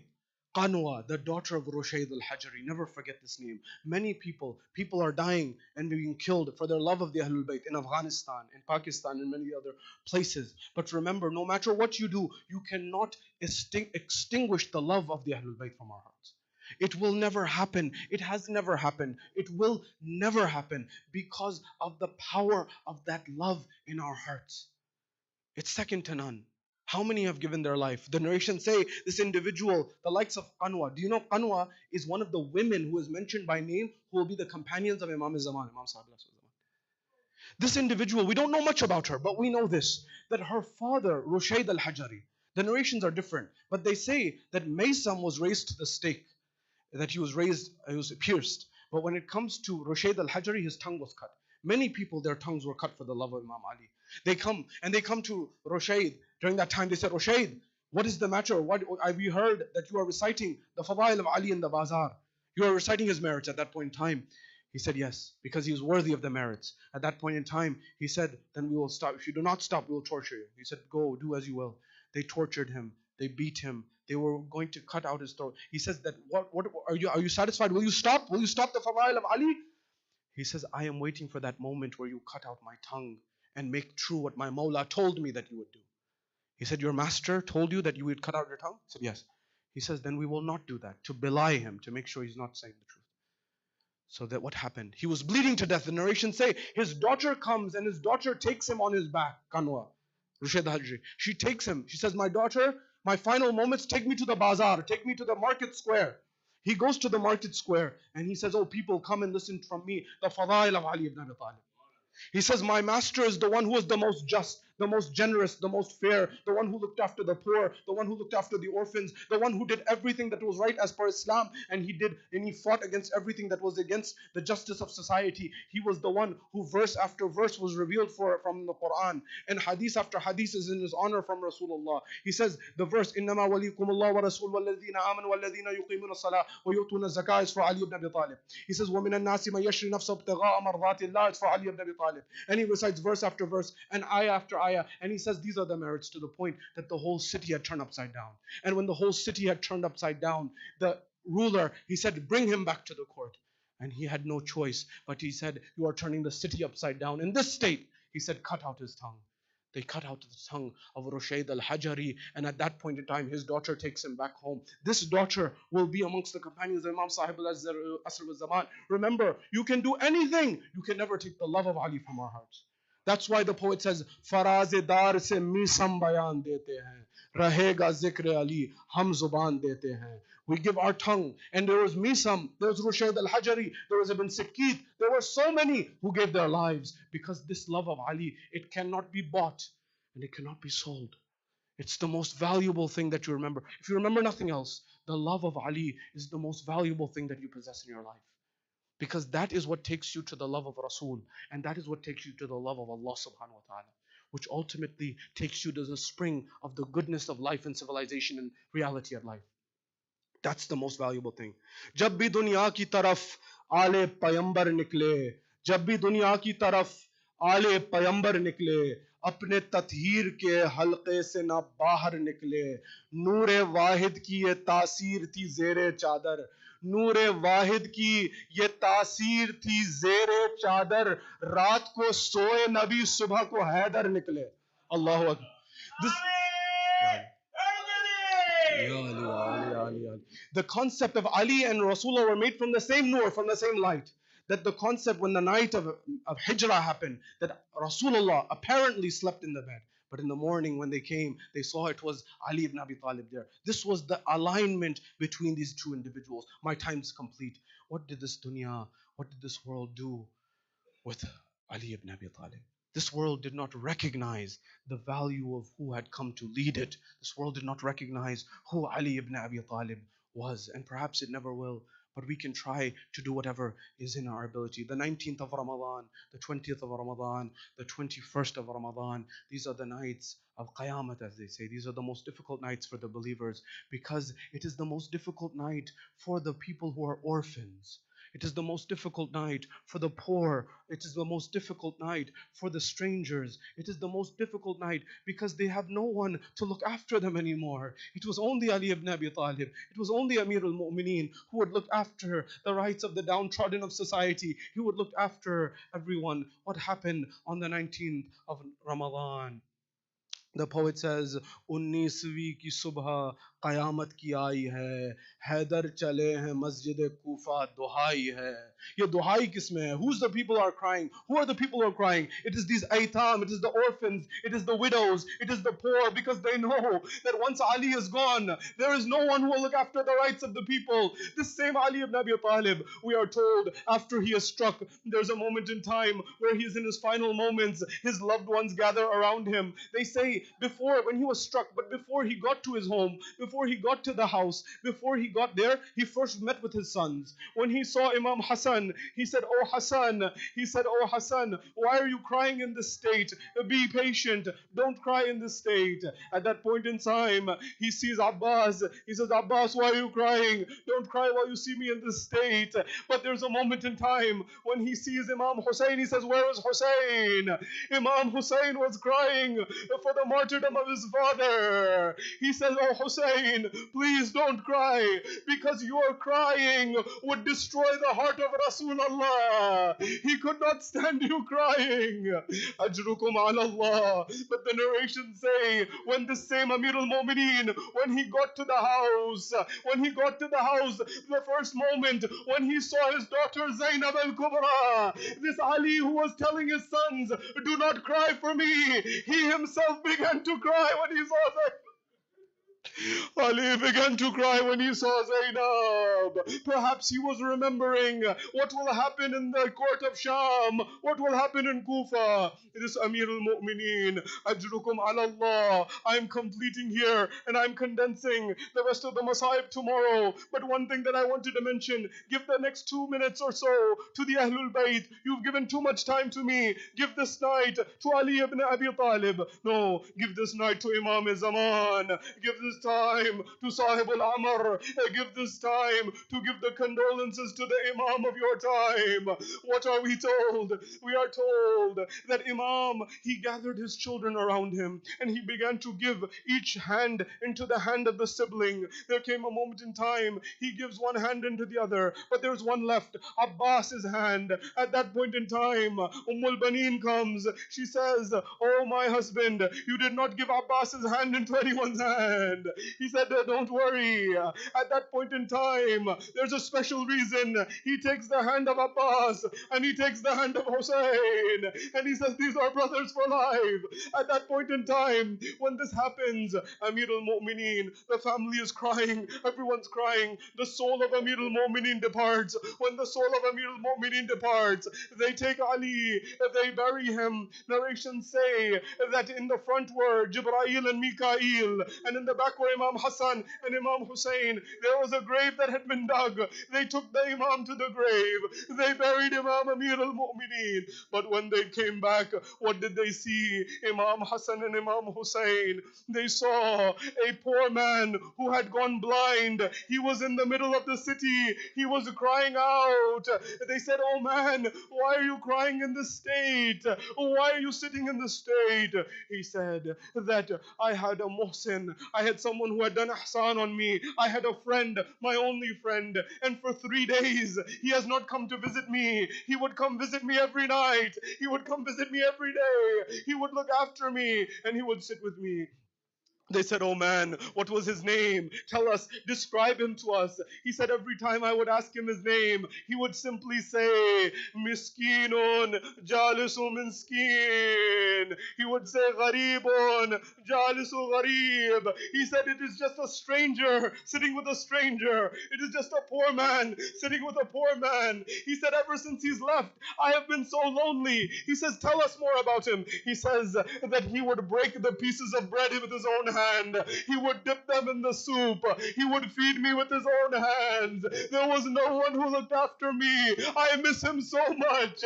Imam Hassan begins to cry. He said, "Oh man, that was our father Ali al-Murtada. That was our father Abul Hassan. That was our father Ali ibn Abi Talib."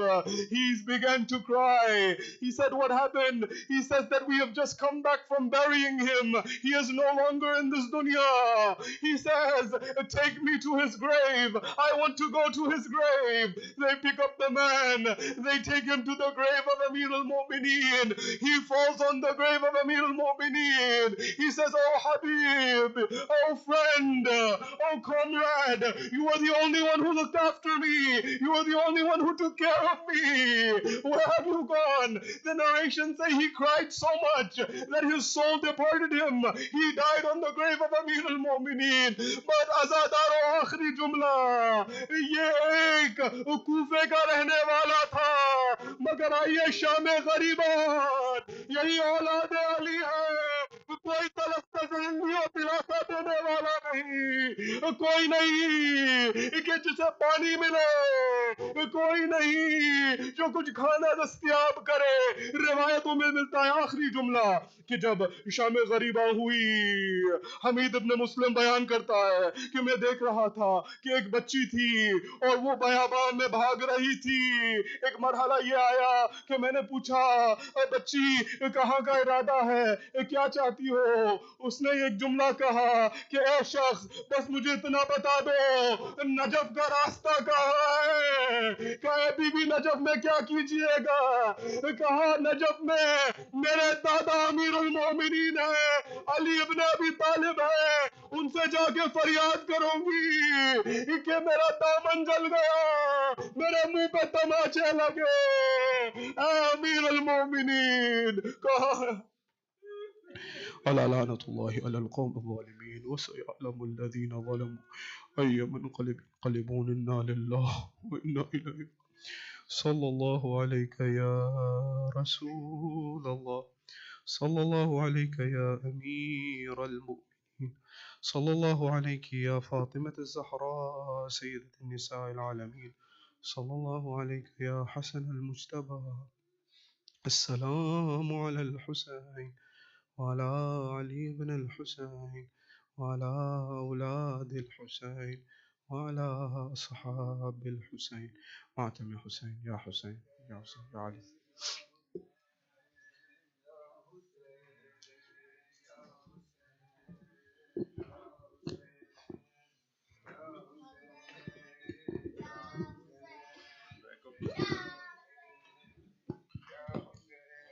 हाय हाय अली मौला अली, हाय हाय अली, हाय हाय अली, हाय हाय अली मौला, हाय हाय अली मौला अली, हाय हाय अली मौला अली, हाय हाय अली मौला अली, हाय हाय अली हाय हाय हाय चल के अली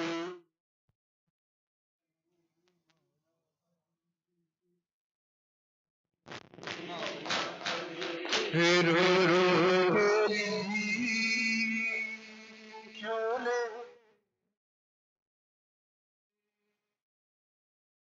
नाम हुसैन रो रो क्यों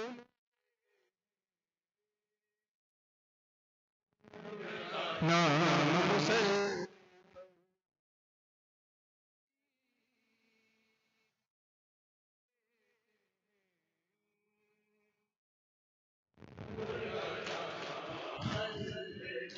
क्या याद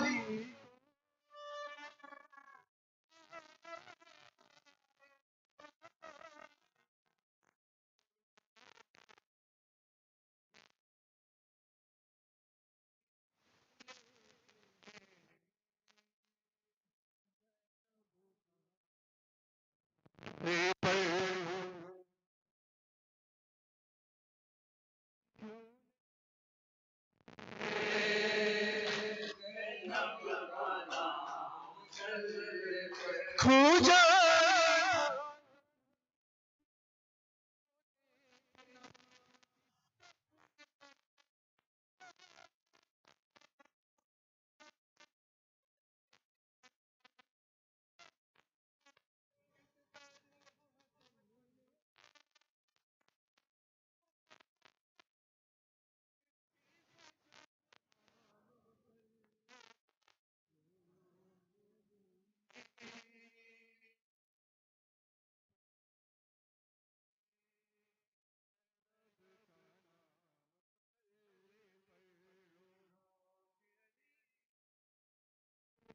क्यों ले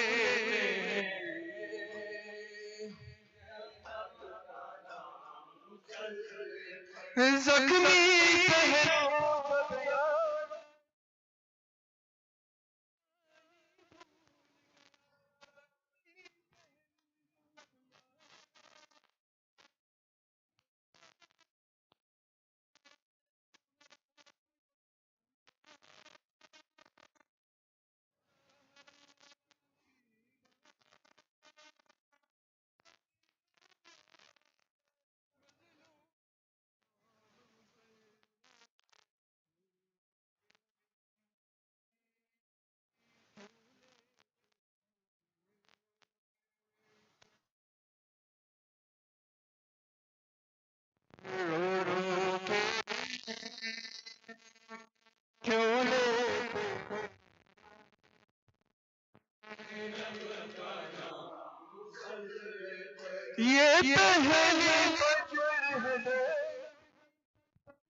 गाते हैं ज़ैनब का नाम मुसल्ले पर के अली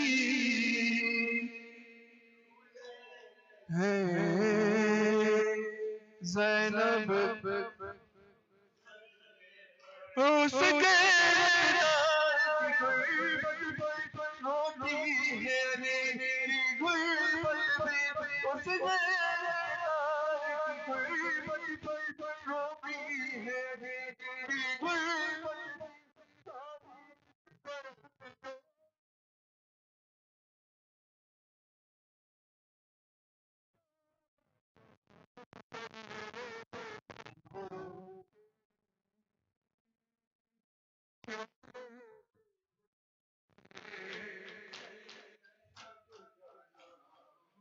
ले पर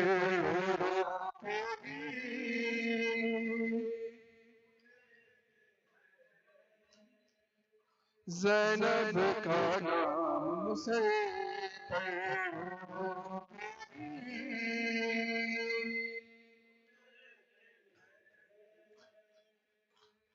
ज़ैनब का नाम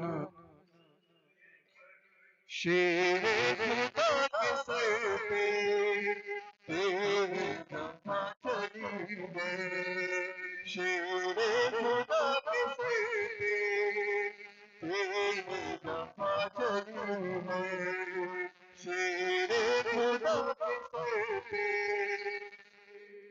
जफा चल चल चल नो नो गुना है मेरा तो रही तेरे खुदा के सर पे तेरे जफा चलूं तेरे खुदा के सर पे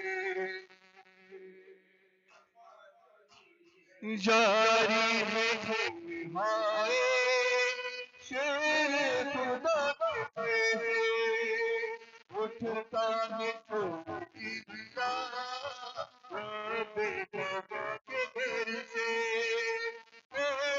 किस जगह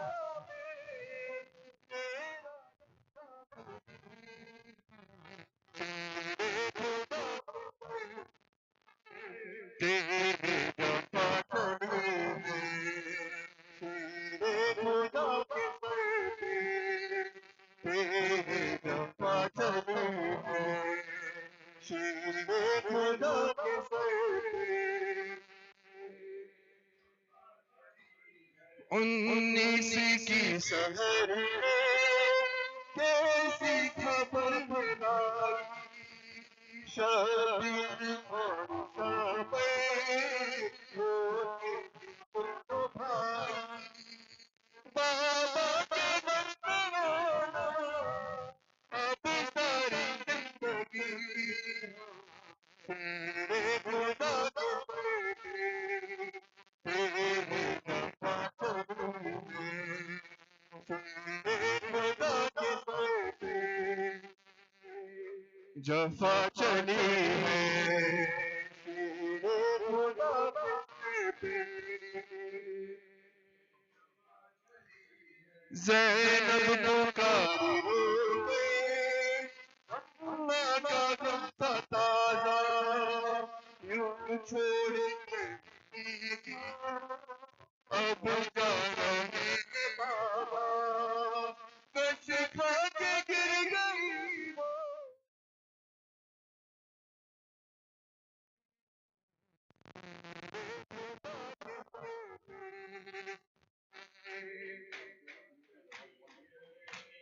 शेर खुदा के सर पे तेरे जफा चलूं सजदे में सर झुका के पैदल के सर को थामा शेर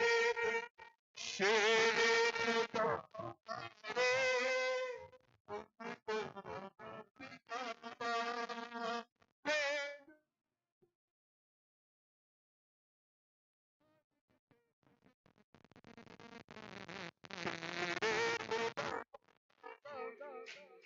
तेरे जफा वो तेरे जिस्म सुनी है दर को कर दिया है वो आके बेटा लगा है सहारा के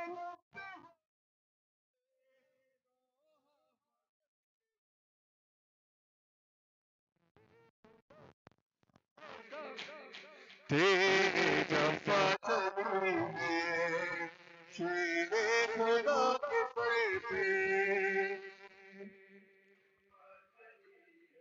ये जनाजा है अली का ये जनाजा है अली का बरगीर का ये जनाजा है अली का ये जनाजा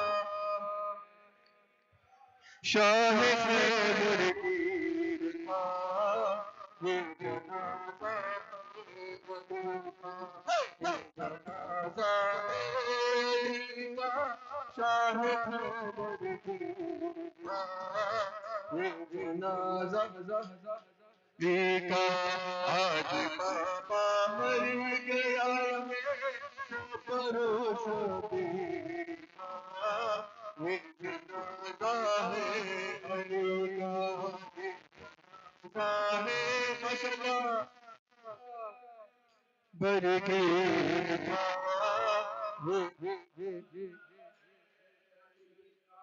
फातिमा ज़हरा के मरकज़ से सवाले लगी फातिमा ज़हरा के मरकज़ से सवाले लगी मैं सदा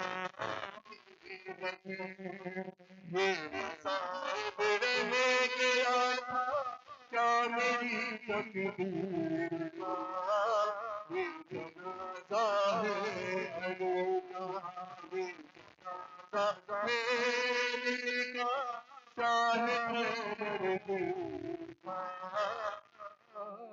ज़ाहिर अली का ये जनाजा है अली भाई लो सब मिलके शाह खैबर पीर का अली का क्यों चलाई पता क्यों चलाई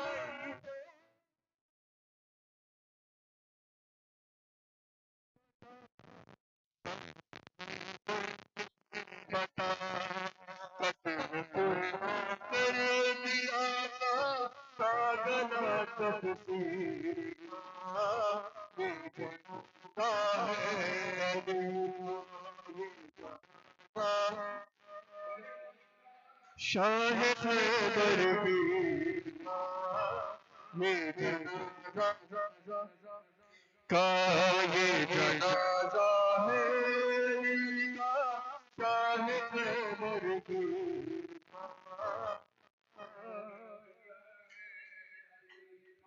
बाप की मैया से ज़ैनब गाल फटना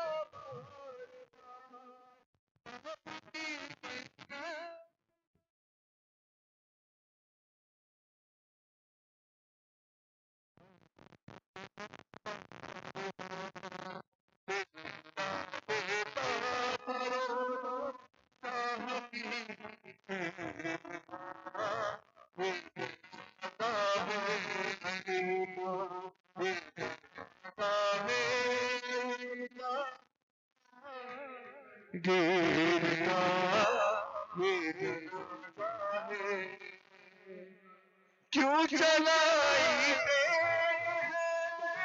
दर्द में मुझ पता चलाई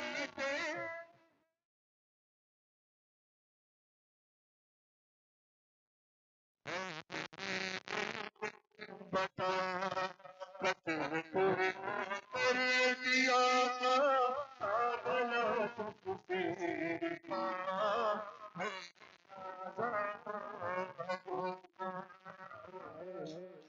है अली का शाह खैबर पीर का ये जनाजा है जनाजा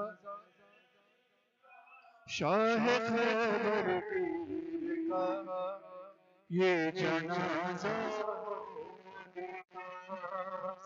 मोहम्मद वाले मोहम्मद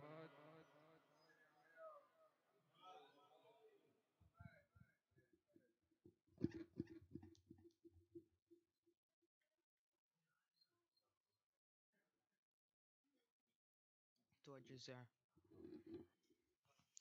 السلام عليك يا رسول الله. السلام عليك يا أمير المؤمنين. السلام عليك يا فاطمة الزهراء. السلام عليك يا خديجة الكبرى. السلام عليك يا حسن المجتبى. السلام عليك يا أبا عبد الله الحسين، وعلى 9 المعصومين من ذريتك، علي بن الحسين ومحمد بن علي وجعفر بن محمد وموسى بن جعفر وعلي بن موسى ومحمد بن علي وعلي بن محمد والحسن بن علي والحجة بن الحسن، عجل الله فرجه وسهل الله مخرج ودهوره. والسلام عليكم ورحمة الله وبركاته.